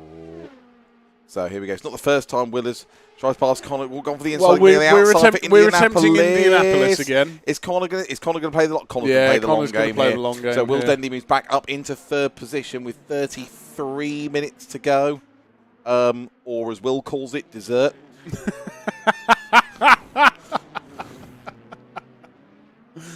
Yeah, I think Connor's sensible here, backing out of that one. Will clearly has the pace on him at the moment with this period of the stint.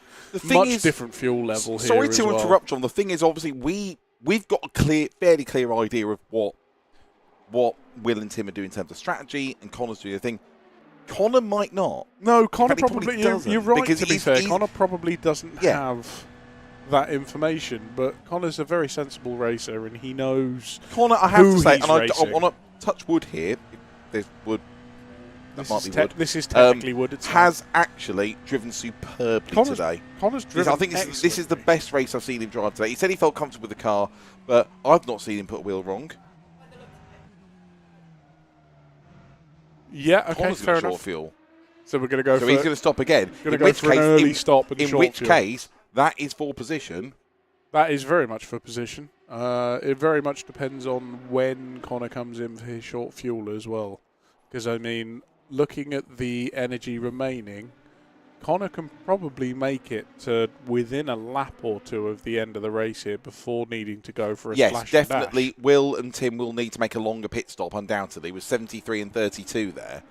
That's going to be a good, 10 seconds? Oh, yeah, easily. I mean, the difference between 73% now and 31%, I mean...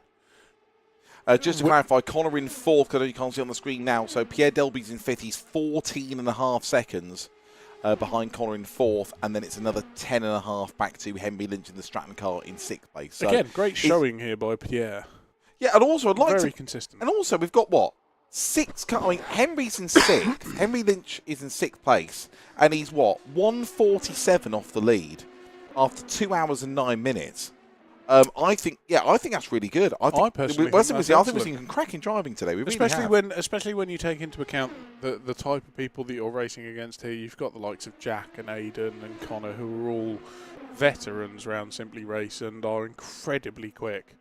To still be on the lead lap and not be that far off the sort of front running pace on one of your first attempts here at Simply Race is very impressive. Yeah, I mean, if we were racing today, knowing our normal respective paces, you probably expect to be in that battle for third, probably in a good third place. Yeah, somewhere around I'd there. expect to be around probably maybe just where Pierre and Henry are, fifth or sixth. I'd be very happy with that. Yeah, given absolutely. how well Aidan's been driving, and Aidan's on a very, very good lap, by the way, having done 31.7 in the first sector.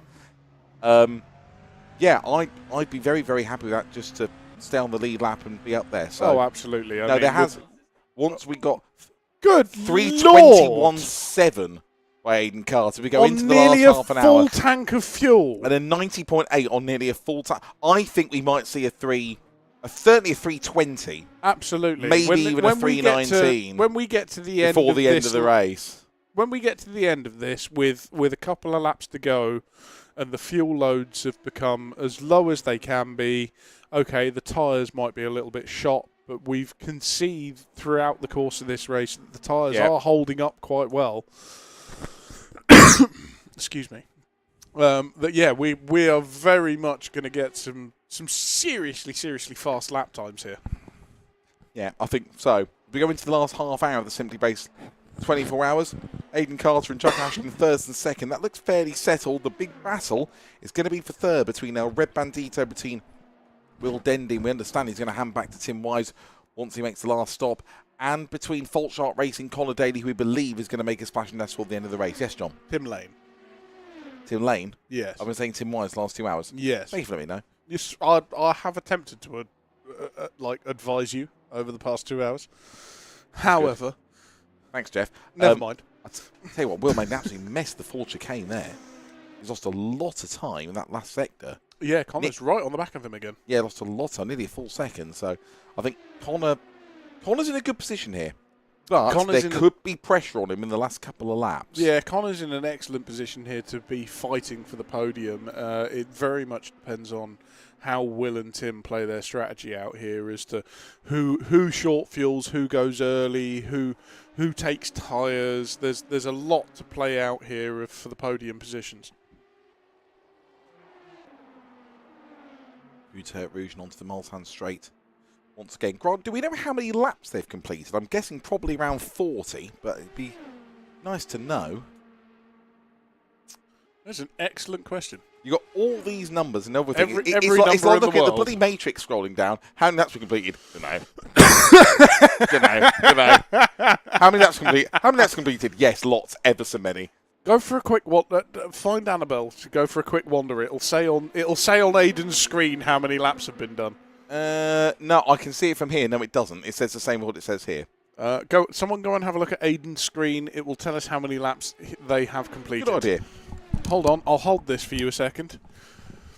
Right, while Dan disappears off to go and do some more reconnaissance, we're continuing to watch this battle between Connor and Will. Will appears to have found his feet again after whatever mistake he made in the third sector. But all credit where credit's due. Connor is staying with Will here and very much keeping the fight alive. Welcome back.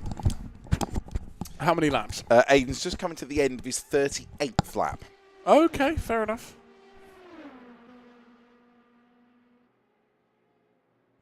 So yeah, we're heading into lap 39 here, which stint-wise is about correct, to be fair, for the time 11, stint. 12 laps yeah, of stint. Yeah, that's which is about right for the That's hypercars. I mean, the hypercars nowadays with the BOP that is redacted that I'm not allowed to tell anyone about. Atlanta Falcons. Yeah, pretty much. The BOP nowadays is allowing. Yes, is allowing. Well, thank you for clearing up that conversation about balance of performance for legal reasons. Yes, it is allowing hypercars to do nearly a full hour stint around Le Mans now. It's a tricky one with. This is the one chance before the end of the beginning to have a general, wide-ranging conversation about sports cars. It's a tricky one because, on one hand, balance of performance is artificial, and particularly this year when they're not actually releasing it to public domain. But on the other hand, it is creating some incredibly competitive racing, and I've always said, and it's one of the biggest ones I've always had with sports car racing, the instability of manufacturers coming and going. You've got loads of manufacturers in it. And I know obviously Porsche have gone, and I think, is it Alpine are going at the end of the year? Alpine are meant to be leaving at the end of the year, yes. You've got more coming in, haven't you? Is it Mercedes coming in? No, we have McLaren and Ford coming in next year. And Ford are coming in as well. Yeah. You've got something that works in terms of budget, in terms of competitiveness. And the interesting thing with it as well, if you go and have a look at what's going on across the field, is it's not that you only have new manufacturers coming into hypercar. So you have Ford coming into hypercar because of their GT3 program. Yeah. You have McLaren coming into into hypercar because of their GT3 program. And then you've also got the opposite when you then go and have a look at Genesis, new to this year. Genesis have entered as a hypercar and are now planning on entering a GT3 into the category as well. So they've gone the other way. And I mean, it's across the board, generally speaking, when you go and have a look at it. It's a case of you've got a whole bunch of new manufacturers coming into hypercar and then also either converting their GT3 into the top level or vice versa. Just to interrupt you, I'm going to go and check because Red Bandito are in for their last stop. So I'm going to go and check on then. John, if you want to hold my headphones. Of course. Holding by, yeah. So, yeah, we now have Connor's moved himself back up into the podium positions now that Will and Tim have had to box again. I assume that means that Tim's now getting back in the car for the final stint. It's going to be very interesting to see how this plays out over the course of the last 25 minutes of this race. Obviously, looking at it it's going to be very, very tight for both Jack and Connor to make it to the end on the energy percentage that they've got left. I mean, Will and Tim have clearly just short-filled. Very short pit stop time in comparison to what you're expecting. I'm going to assume that they've not taken tyres either. I just had a look. They have short-filled probably a bit more than they needed to. Not massively, no. I can also confirm Will Dendy has left the building. Will has now officially Elvis gone. has left the building. Elvis has left the building, which means Tim- his dimmer arrangements Tim weren't is actually back cancelled. in the car. I couldn't see what tyres he was on. They haven't. It's not a full tank, but it's not. They've not pushed it on fuel too much to save weight. So I think there's a lot of work for them to do. I mean, if that's a 48 seconds. It's always the done thing. There. It's very much done the done thing in the sim racing in the real world, that you'd rather put that little bit extra in and be slightly overweight than not make it to the end and have to do a splash and dash and cost yourself another 30 seconds in the pits, etc. We've got quite a few big gaps. I mean, I think every gap in the field now is at least 10 seconds. So as well, just under 23 minutes to go of the Simply Race 24 hours. Grant, should the bonger go off during during the middle of the wash cycle or at the end? Literally nothing. You've missed literally nothing. Absolutely. No, 23.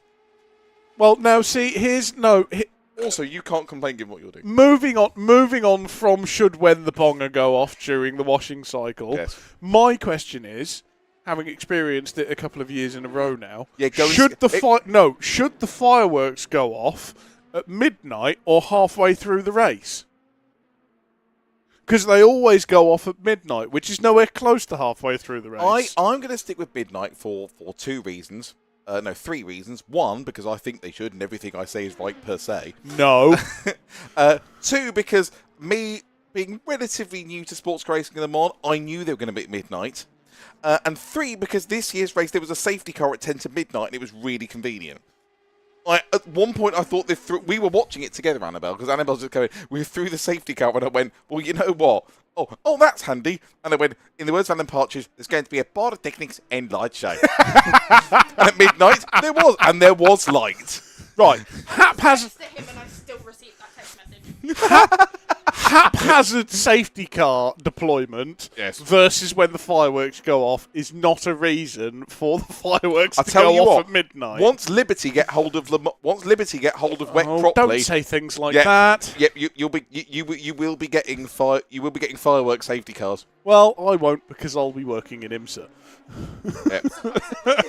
If they don't do it, if they don't do it, Sky will. Which is the same thing. Yeah, pretty much. Welcome to the Silly Hour on BBC Radio 4. We have just under 21 minutes to go. Grant is refreshing his CV as we speak. And Aidan Carter is firmly in control of this race. The gap is almost a minute now, just under 58 seconds. And Fault Shark Racing, Connor Daly in third has 20 seconds there. Pierre Delby, who has in turn 47. That's come down quite a bit, actually. Tim That Lane. has come down a substantial amount, to be fair. I didn't hear... What? What was that, Sorry, Jack?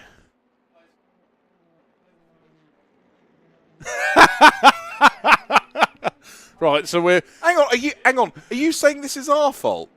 Right, that's fine. Okay. As long as we know. I mean, commentators curse and everything. Yeah.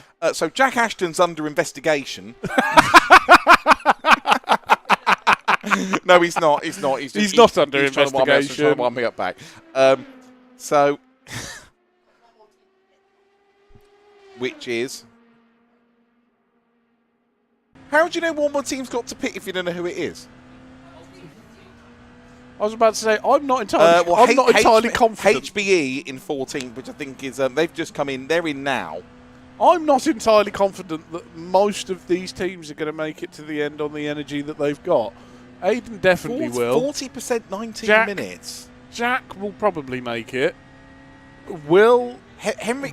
Henry Ellis in the Stratton car. I mean, we said 40 minutes a stint, so now it should be 50. So anyone that's this is all. It's all going to give it Formula E Valencia, incredibly. I mean, this is going to get quite marginal on fuel for a potentially veritable smorgasbord of people. 7, 8.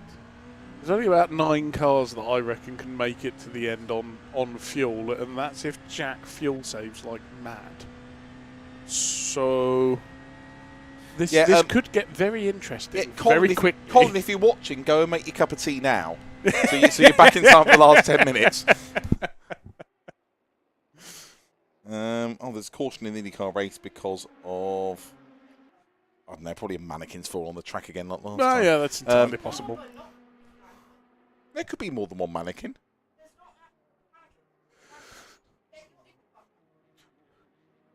Ooh. Apparently that's you been told there, Dan. Said Eeyore gloomily. Meanwhile, there's a motor race going on. Something's happened because Pelot's behind another car that's not the safety car. I think it might be pit related. So what we're about to see unfold here. Alex Pelot, the first driver to take 5 consecutive IndyCar pole positions since the year I was born. Which I found out earlier today. Danny Sullivan in 1988. Don't be advertising that sort of thing, Daniel. It's not something you're going to enjoy the results of. Well, yeah, true. No, it doesn't.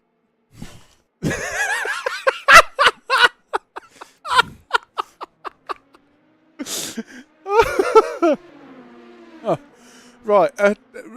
Oh, my God. Yeah. If you know when you watch your favourite sitcom, you think, should I listen to the director's commentary? And the car's don't. Yeah, no, don't. This is what it is. This is why. Apart from the Red Dwarf one is fantastic. Apart from that, just don't bother. Besides, anyway, Connor's making some wonderful progress here, and lap cars seem to be diving out the way for him. I hope he gets this without what sounds too bad, because I'm really pleased for Connor and Pierre, 3rd and 4th. This is what they needed. We talked about before the race started. Yes. Briefly return to something serious. I'm a little bit concerned about the pair of them and the energy they have remaining. I don't think that either of them can make it to the end without putting at least a splash of fuel in. And that's going to put Connor, at the very least, very, very close to Will and Tim as they exit the pits. The fact that you called it energy rather than fuel proves that you've been working in France too long. Yes, I'm very well aware. Unfortunately, I now work in energy rather than fuel because it's what I've been doing for 3 years, even though it's all a load of... Yeah. I genuinely... Anyway. A lot of... Yeah. Moving on. Yes, moving on. So, unfortunately, I'm now stuck in the habit of speaking about energy rather than fuel. It's very annoying. I'm aware it's annoying. It irritates me just as much as it irritates you. But it's just the format I operate in now. I mean, the good thing is Grant, I know, has a lot of very strong and strident views about motorsport, but he hasn't got any headphones on, so he can't share them. No, he's being quite quiet. He's going to cut you off now. Yes. No, he's being quite quiet and sensible about it Grant, today. would you like a John Major-esque milk crate to stand on for 5 minutes?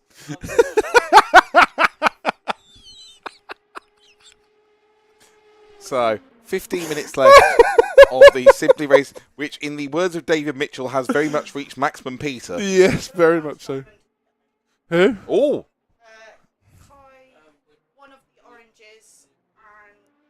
All right, I'll tell you what, Grant, here's a soapbox. I'll go and keep an eye on the pit stops. Grant has unceremoniously now had the headset placed on his head so he can continue talking while Dan goes and wanders around the room. Yes. I feel like this might be the only stop we see this lap, looking at the other It looks energy. like it. I mean... Maybe I'm Orange really- Apex Esports? I'm really struggling to understand the energy usage here. It doesn't quite make sense to me. Everyone on low energy seems to be pitting. I don't know if we're seeing a disparity on the graphics versus what they're seeing fuel load-wise in their sims.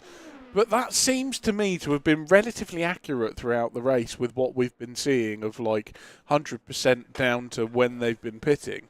But a lot of people seem to have been coming in a hell of a lot earlier than I thought they would have been on fuel strategy.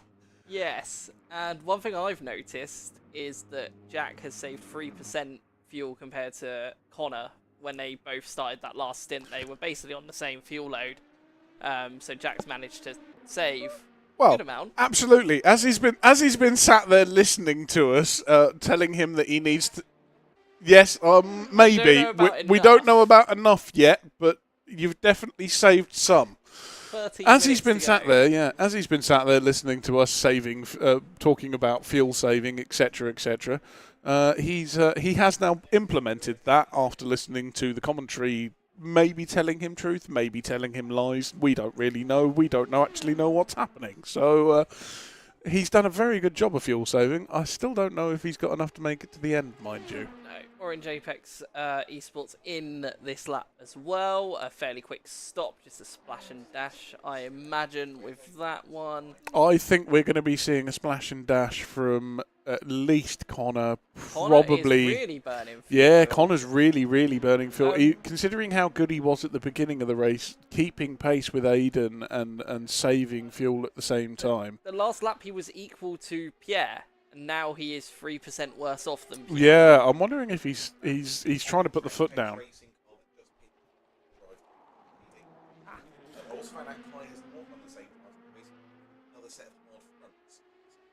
Well, hard fronts, yes, we knew that. Yes, we knew about the fronts. We knew about the fronts. We weren't sure if he'd changed rears at the previous stop, but we did know that he'd changed fronts at stop number 1. Yeah, no, carry on. I shall hand over to... Oh, okay. No, it's fine, Yeah. Grant. Sure. Here we go. Handing over to Daniel. Twice. In the words of Ray Marble, hi there! So I had a look. Aiden crossed the line with just over 13 minutes left, which means about 4 laps to go. So he should cross the line about 10-15 seconds after the 2 hours 40 elapsed, which is good news for Jack, because otherwise he's going to run out of fuel. So, yeah, we've got about 3.5 laps to go based on where... So I'm guessing, yeah, Aiden's about half round around the lap. Can I just check that, please? Grant. Second chicane. Yeah, so, yeah, about 3.5 laps to go then for Aiden Carter. But we are seeing a few splash and dashes now. So Jack is on 24%, and he's pretty marginal. Around that. Yeah, Jack's pretty marginal. I don't think... yeah, Jackson. I don't think Connor... This is a serious point here, actually, because on 20% now, I don't think Connor has got the fuel. He's only 26 seconds ahead of Pierre. How's Pierre? Pierre's only on... Pierre's no better. I tell you what, we're talking about Tim and Will. 3rd place is up for grabs here. 3rd place is up for grabs. Just have 11 minutes to go.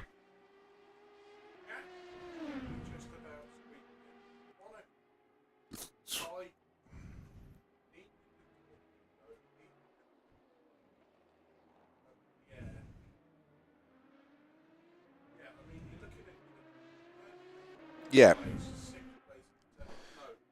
What ultimately looking at is a load of people who can't drive cars and do maths at the same time. What, do you mean me? Yes. Yeah. Unlike me, who's not as quick, but I can do the maths. Yes. That's how I got that podium at the Red Bull Ring. Anyway, hold on to your hats, folks. We've just over 10 minutes to go. I think 1st and 2nd is probably settled, but 3rd could be up for go. So if you can just stay there with Aiden Grant, I just want to check 10 minutes. That'd be 3:20 a lap. So yeah, he's not going to go any quicker than that. So this will be 3 laps to go as he comes to the line through the Ford chicane. So excuse me, 9:45. That 3 laps. That'd be 3:15 laps. That's going to be 3 laps to go. So hold on one sec. I mean, looking at the energies available remaining as well, Aiden, although I'm aware that they stopped a few laps beforehand, the energy remaining is I'm surprised at how much is left. To be fair, Yeah, I Aiden's don't- managed to draw that out quite a lot in Yeah, comparison I to everyone don't around. know about Jack or anyone at this stage because Aiden's still got 3 laps left. I'm looking at 2nd, 3rd, and 4th here, and I'm not sure about any of them. And to be 7th honest. and 8th here. I'm as well. really. This is. Without sounding too arrogant, I'm pretty good at maths, and even I'm struggling to get my head around this. This is going to get quite marginal. This is going to get very, very marginal. I think Jack, so long as he So here's he Connor draws it Daly, out, I mean, whose lap times are still good. He did a 3:25 last time around. He's 28 seconds ahead of Pierre, who's on a similar fuel level. So how far is he? He's 1 minute and 6 seconds ahead of Tim Lane in El Red Bandito, who doesn't Jack's have in. to stop again. Jack is in for a splash and dash to the end. Yes, which I think is probably the right thing to do. Because the other guy's going to have to stop as well. So Connor's going to come through and go round second again. on the road. So he's now got 3 laps to go as well. Yeah, very quick splash and dash, no tyres, bit of fuel. Jack is coming back out. I think He that might be a lose little bit position to preemptive. Pierre. He won't lose it to Tim Lane. This is, we're looking at Pierre there. So I think Jack will get back out first, coming to the end of the pit lane now. Here he comes, and yeah, through the 4 chicanes. So Jack holds on to 3rd on the road. Connor will likely have to pit again. I think that might have been just a touch preemptive there. I mean, looking at the amount of energy use over the course of a lap and the gap that he had to Connor, knowing Connor had to pit again, Unless I think Connor Jack- can't. Connor Two can't. and Connor- 2/3 laps left. He's just No. come onto the Mulsanne now. He can't nurse that. There's absolutely no way you can nurse that all the way to No, the you end. have to put it on the bloody limited It's to try and do impossible. that. That's It's not going impossible. to happen. Well, I think The I gap think between them Jack, on the road is only 11 seconds, so Jack should still finish second here. Yeah, I think it doesn't really. Yeah, I know. make a I difference think to- if you look at the gaps here, I think Jack has done the right thing. Welcome back, Dane. Hello. Jack has done the right thing to protect, and it should make sure that he does finish second. But 3rd is very much still up for grabs here. I think 7 minutes I left. think Will and Tim in the El Red Bandito car here have got a serious shot at 3rd. I mean, Yeah. I don't know. This is just me, but I think if I was Jack, I'd have probably tried to hang it out for another Yeah, lap or two. Tim's done a very good job on this last stint. Will is currently tucking in some breadsticks and some seared scallops for his starter. Yeah, well, that is Will through and through, is it not?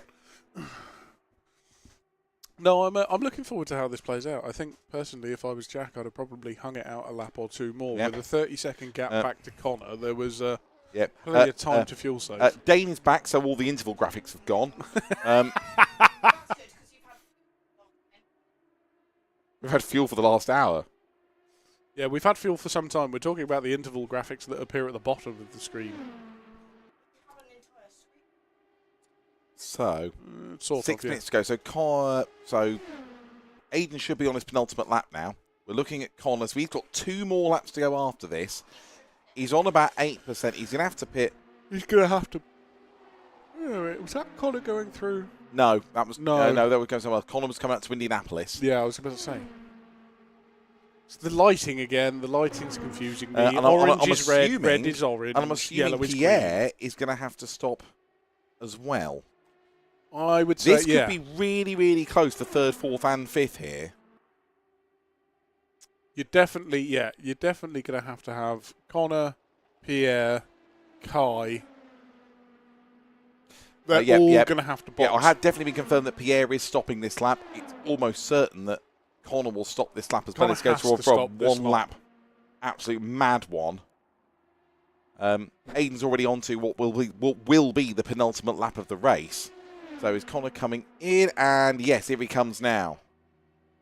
Don't do pit lane speeding, Connor, whatever you do. There is a Le Mans podium at stake, and John, of all people, knows how tense that gets, particularly Yes. in 5 minutes Yes, to go. I do. Locks up as he come in. So we're watching Tim Lane in El Red Bandito. So Connor and Pierre, 2nd and 4th. So Jack will re-inherit Small second. lock up from Tim there into And Indianapolis. it comes down to whether you guys in 3rd and 4th come out compared to El Bandito just coming through Arnage now. There are only going to be 2 more laps after this one. I mean, Connor should make it out of the pits here with a decent gap to Tim. With Tim gonna be a only short coming stop. through Arnage, it's a short stop from Connor, just a splash and dash. So Connor's on his way back down the pit lane now, so it's looking good.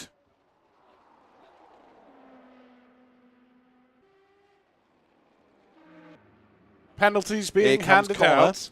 looking good for third place. Yeah, I think Connor Daly, Connor's and there's definitely Pierre. got I a think good he's shot looking here. for Pierre. 5 point. He's only stopped for 5.9 seconds. I'm not Crikey. entirely sure why Connor stopped for nearly 20 seconds. That was very Well, unnecessary. here comes Tim Lane into the Ford chicanes now.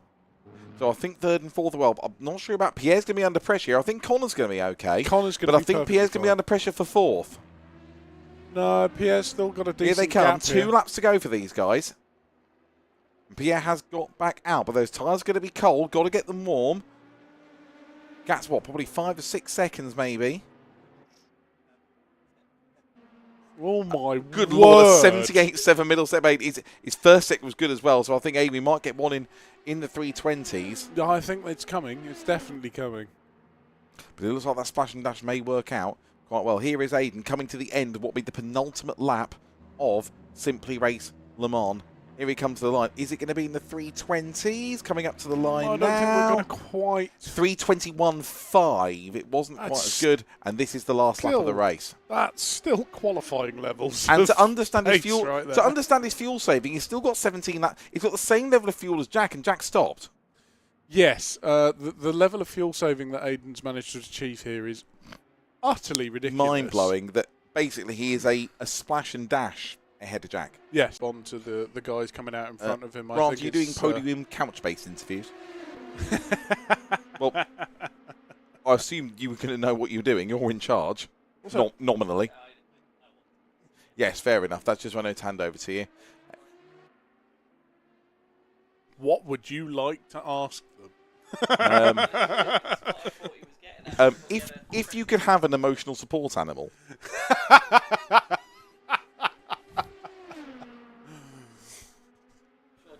yeah. Take that very well. I'm sure he will. I don't know. Why don't we ask him? He's been listening to the commentary the entire time. Good 78 Lord. for, good lord. Yeah, but that's... Well, of course you're going to have speed now. You're on low fuel, but that's like quicker than qualifying lap times in real life. So, unlike the commentary in here for the last half hour, Aiden has not deteriorated rapidly No, as he that comes is through Indianapolis and Arnage for the last time. absolutely just us. Yeah, that's just us. Yes? No idea what that was. Don't know what that was, ladies and gentlemen. Just heard a very loud come on from outside. It did sound like Tim. Do we have any updates? Do we know what's going on? No. Oh. Hang on, Yeah. what happened to Pierre? Yeah, so He is ahead of Pierre. Yeah, so Tim So that Lane has is got ahead of Tim- Pierre. Pierre's coming to the pits again. He didn't take on enough fuel. He didn't take on enough fuel, and it's cost him 4th place. We did think that was a very quick stop. Pierre's not put enough fuel in, so we're going to watch Aiden Carter, who has Hang on a dominated, and it has been a lights to flag victory, apart from a couple through the pit stop cycle. We'll come back to you in a minute, John, just to let the winner cross the line. Aiden Carter, another superb job. Wins Simply Race Le Mans, doesn't get a fast lap of a 3:20.5 on the last lap. Lord! Absolutely superb. A great win for Aiden Carter. John, That what is have you excellent. I'm just a cup? What have you about Very to spot? confused by Pierre because Pierre pit on the same lap as Connor. But it was did. about a 5-6 second pit stop, and I noticed it was very. I don't think he put for the right number of fuel in, which is why he's had to stop again.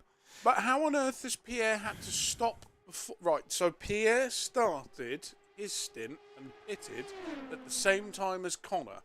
He did, but Connor had How an is 18. Pierre in the pits as Connor had an 18. Aiden crossed the line? Connor had an 18-second stop. Pierre's was 6, and they were just towards the end of the lead Can lap. you see where I'm coming? Can you see where I'm coming from here, Dane? No. He didn't take on enough fuel, John. Oh yes, maybe. Yeah. Yep. Yeah, So but if Jack Pierre- Ashton is yeah, going to but finish if second. No, but if Pierre pit after Connor and didn't put enough fuel in, how is Pierre back in the pits having run out of fuel before Connor's crossed the line? He didn't put. I was going to say, he had a 6-second stop. He didn't put enough fuel in. How? He's probably not. No. Should we have this conversation off air? Yeah, we can have this conversation off air. I didn't think that would work. It doesn't work, though. Why did we not have these arguments during the race? It would have been much more fun. Yes, that's true. Yes, that is true. Anyway, Jack Ashton is going to come through Ashton's after coming through. what happened in qualifying. He had to fight through the field. It did put him a severe disadvantage, but he's going to come through. He's going to finish in second place in the end. Probably not the result he wanted, but he has come through. Takes second place in the end. He crosses the line now, and now we wait in about another 45 seconds or so time for Connor Daly to finish in what I think is an absolutely superb third place. Now, he is a daily, so I'm not counting anything in or out until he crosses the line. But Connor, I've not seen him make any big errors. He had a good idea. He likes the car. He likes the track. He's done the testing. And I think this is a very, very well-deserved podium for him. No, Connor's had an absolutely excellent run here, and it's great to see, especially the progress that we've seen him make over the years being here at Simply Race. And, yeah, to pick up a podium at Le Mans and to be as consistent as he has and make as few mistakes as he has, he's got this absolutely spot on. Yeah, absolutely well deserved. A very good third place. He crosses the line for Connor Daly. A very, very good result indeed. We went for the last three cars on the lead lap. So Tim Lane and Will Denley, they look like they're going to come across the line and finish in fourth place, number 27. There they are, coming into the 4 chicane now. Then it's going to be Henry Lynch, number 24, Stratton. We've not seen that much of him. He's doing a very solid race to finish in fifth. And then Pierre Delby, he looked like he's on for fourth place, but looked like a bit of a mishap with the fuel strategy towards the end. It looks like he is going to come across the line in sixth, and he will be the last of the cars to finish on the lead lap. Yeah, no, absolutely. I completely agree. It's an excellent showing from everybody here. Here's Henry. He's coming across the line now. Very good performance by Henry to finish fifth. Very, very good indeed. Yeah, no, spectacular. And then we wait for Pierre, who should be across the line in about 10 seconds' time. Wait for him now. There's Pierre. That's a shame, really, because he's driven a very good race, but just strategies just let him down at the end. Yeah, very much so. He's driven a very consistent, very clean race, and be interested to grab a word with him at the end and see what happened there with the fuel and everything. There's a couple of things that just don't quite seem to add up to me as to the strategy and how it was fueled, etc. Yeah. Aidan Carter is the winner of Simply Race Le Mans for 2026. Jack Ashton is second. Connor Daly is third. My name's Dan McCallum, joined by Dane Baird for at least some of the race in the commentary box and at least some of the graphics. And John D. Smith. John, thank you for joining us. Grant is going to gather everyone over on the couch for the podium presentation. Thank you for joining us. Don't forget, if you want to come and drive at Simply Race, you can have all go these cars and tracks yourself. simplyrace.co.uk. And we hope to see you for another race soon. Cheers, guys, and keep an eye out for a couple of minutes' time for the podium interviews. Thank you. Thank you very much.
Connor Daly, Fault Shark Racing P3 at Le Mans. How do you feel? I feel great. I think this is the first time I've ever podiumed in like a proper official event. So, yeah, I'm loving it. Yes, Dan did say on the commentary he wasn't going to say anything because you are a daily. And bad Oh, I luck thank does him. tend to befall you out of nowhere sometimes. So yeah, it was a really good drive. I feel like your strategy was as good as it could be. Aiden just managed to find that little extra fuel saving, which meant that everybody else basically had to splash and dash.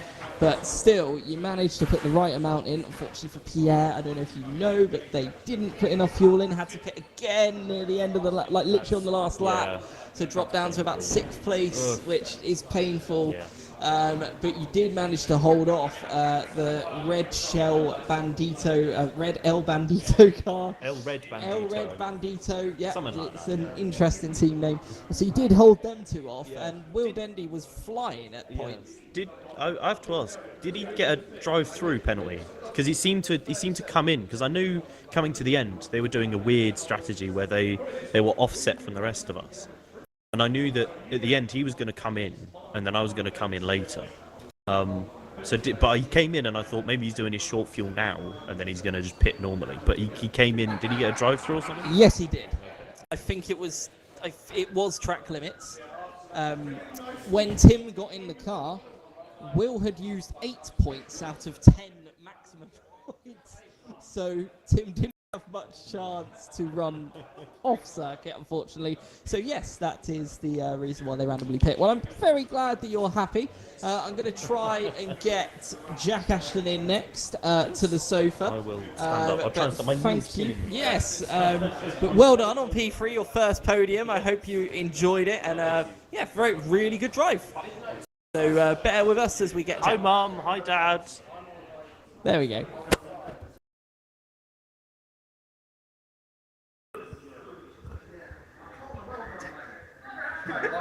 Just look at the camera.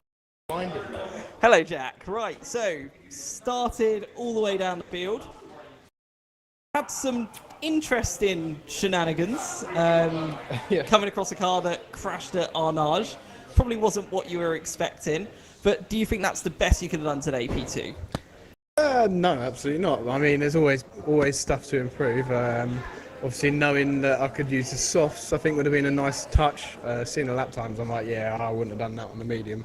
So it'd be interesting to try the soft, but too late now, I suppose. But that was one thing that I'd like to try. And as well, I kind of realised at the end of that race that it's actually better to be on worn tyres than it was new tyres, weirdly, and it was actually faster.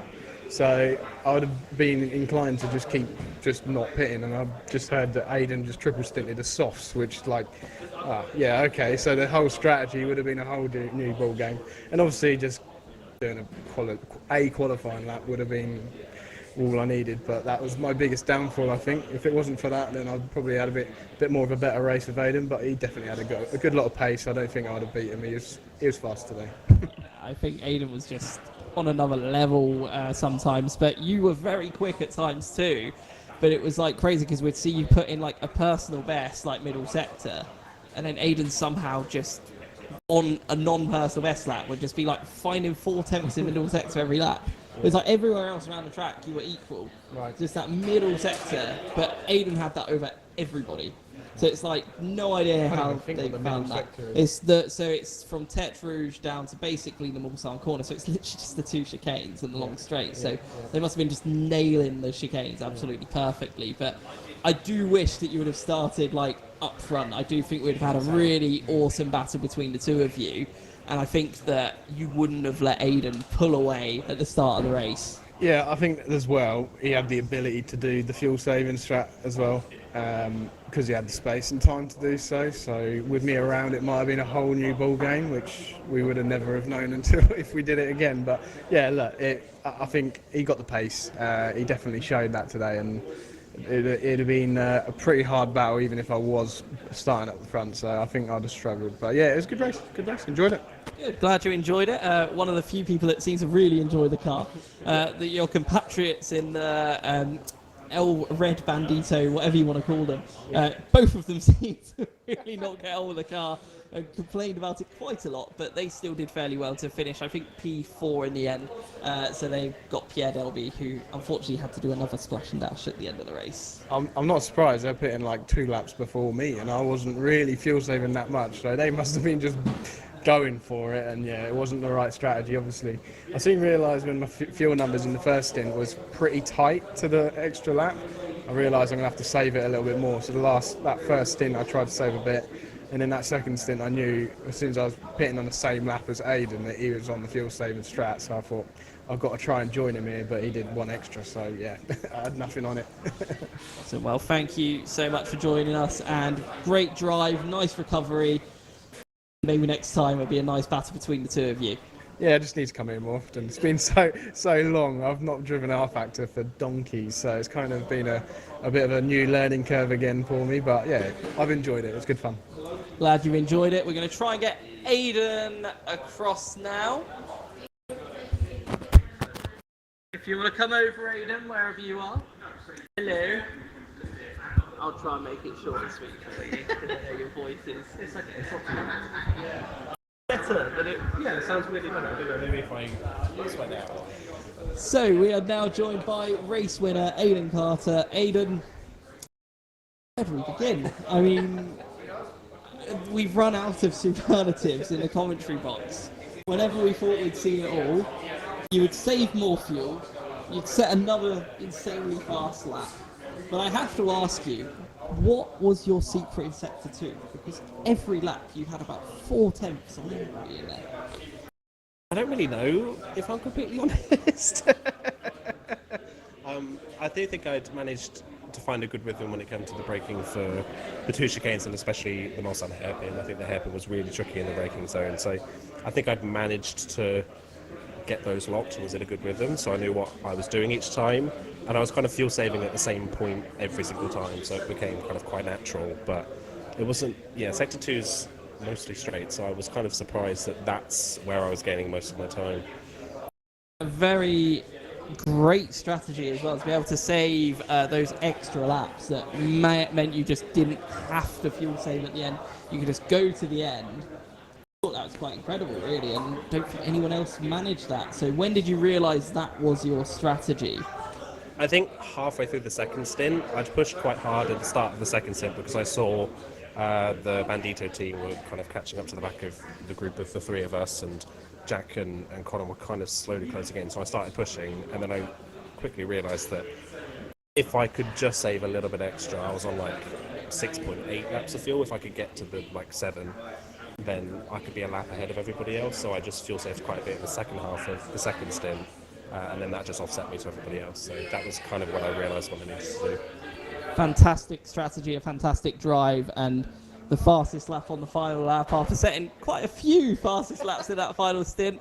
That last one, though, was something else. Yeah, it was quite enjoyable. It was good to, like I say, have enough fuel in the bank to just be able to put it in qualification engine mode and just go for it. I thought I may as well. I was on a fresh set of tyres, having been on an old set for most of the race, and then had the opportunity. So I thought I'd just go for it, have a clean track, see what I can do, and yeah, it was a nice way to end. Jack was sort of wishing that he had put in a good lapping quali to be able to try and take the race to you, because his strategy was basically dictated by that. He couldn't really save the fuel because most of his race was spent trying to just do something against you. He stayed on the mediums for the most part as well and didn't even know you was on the softs until very late in the race. And yeah, he feels like he was robbed of a fun battle today, which I think we all were a little bit, but I think we were all treated to like an absolutely incredible drive, like from the pair of you, to be fair, because his comeback was fantastic. Like, you probably saw very quickly how he'd made a lot of positions, despite the fact that you probably didn't know this.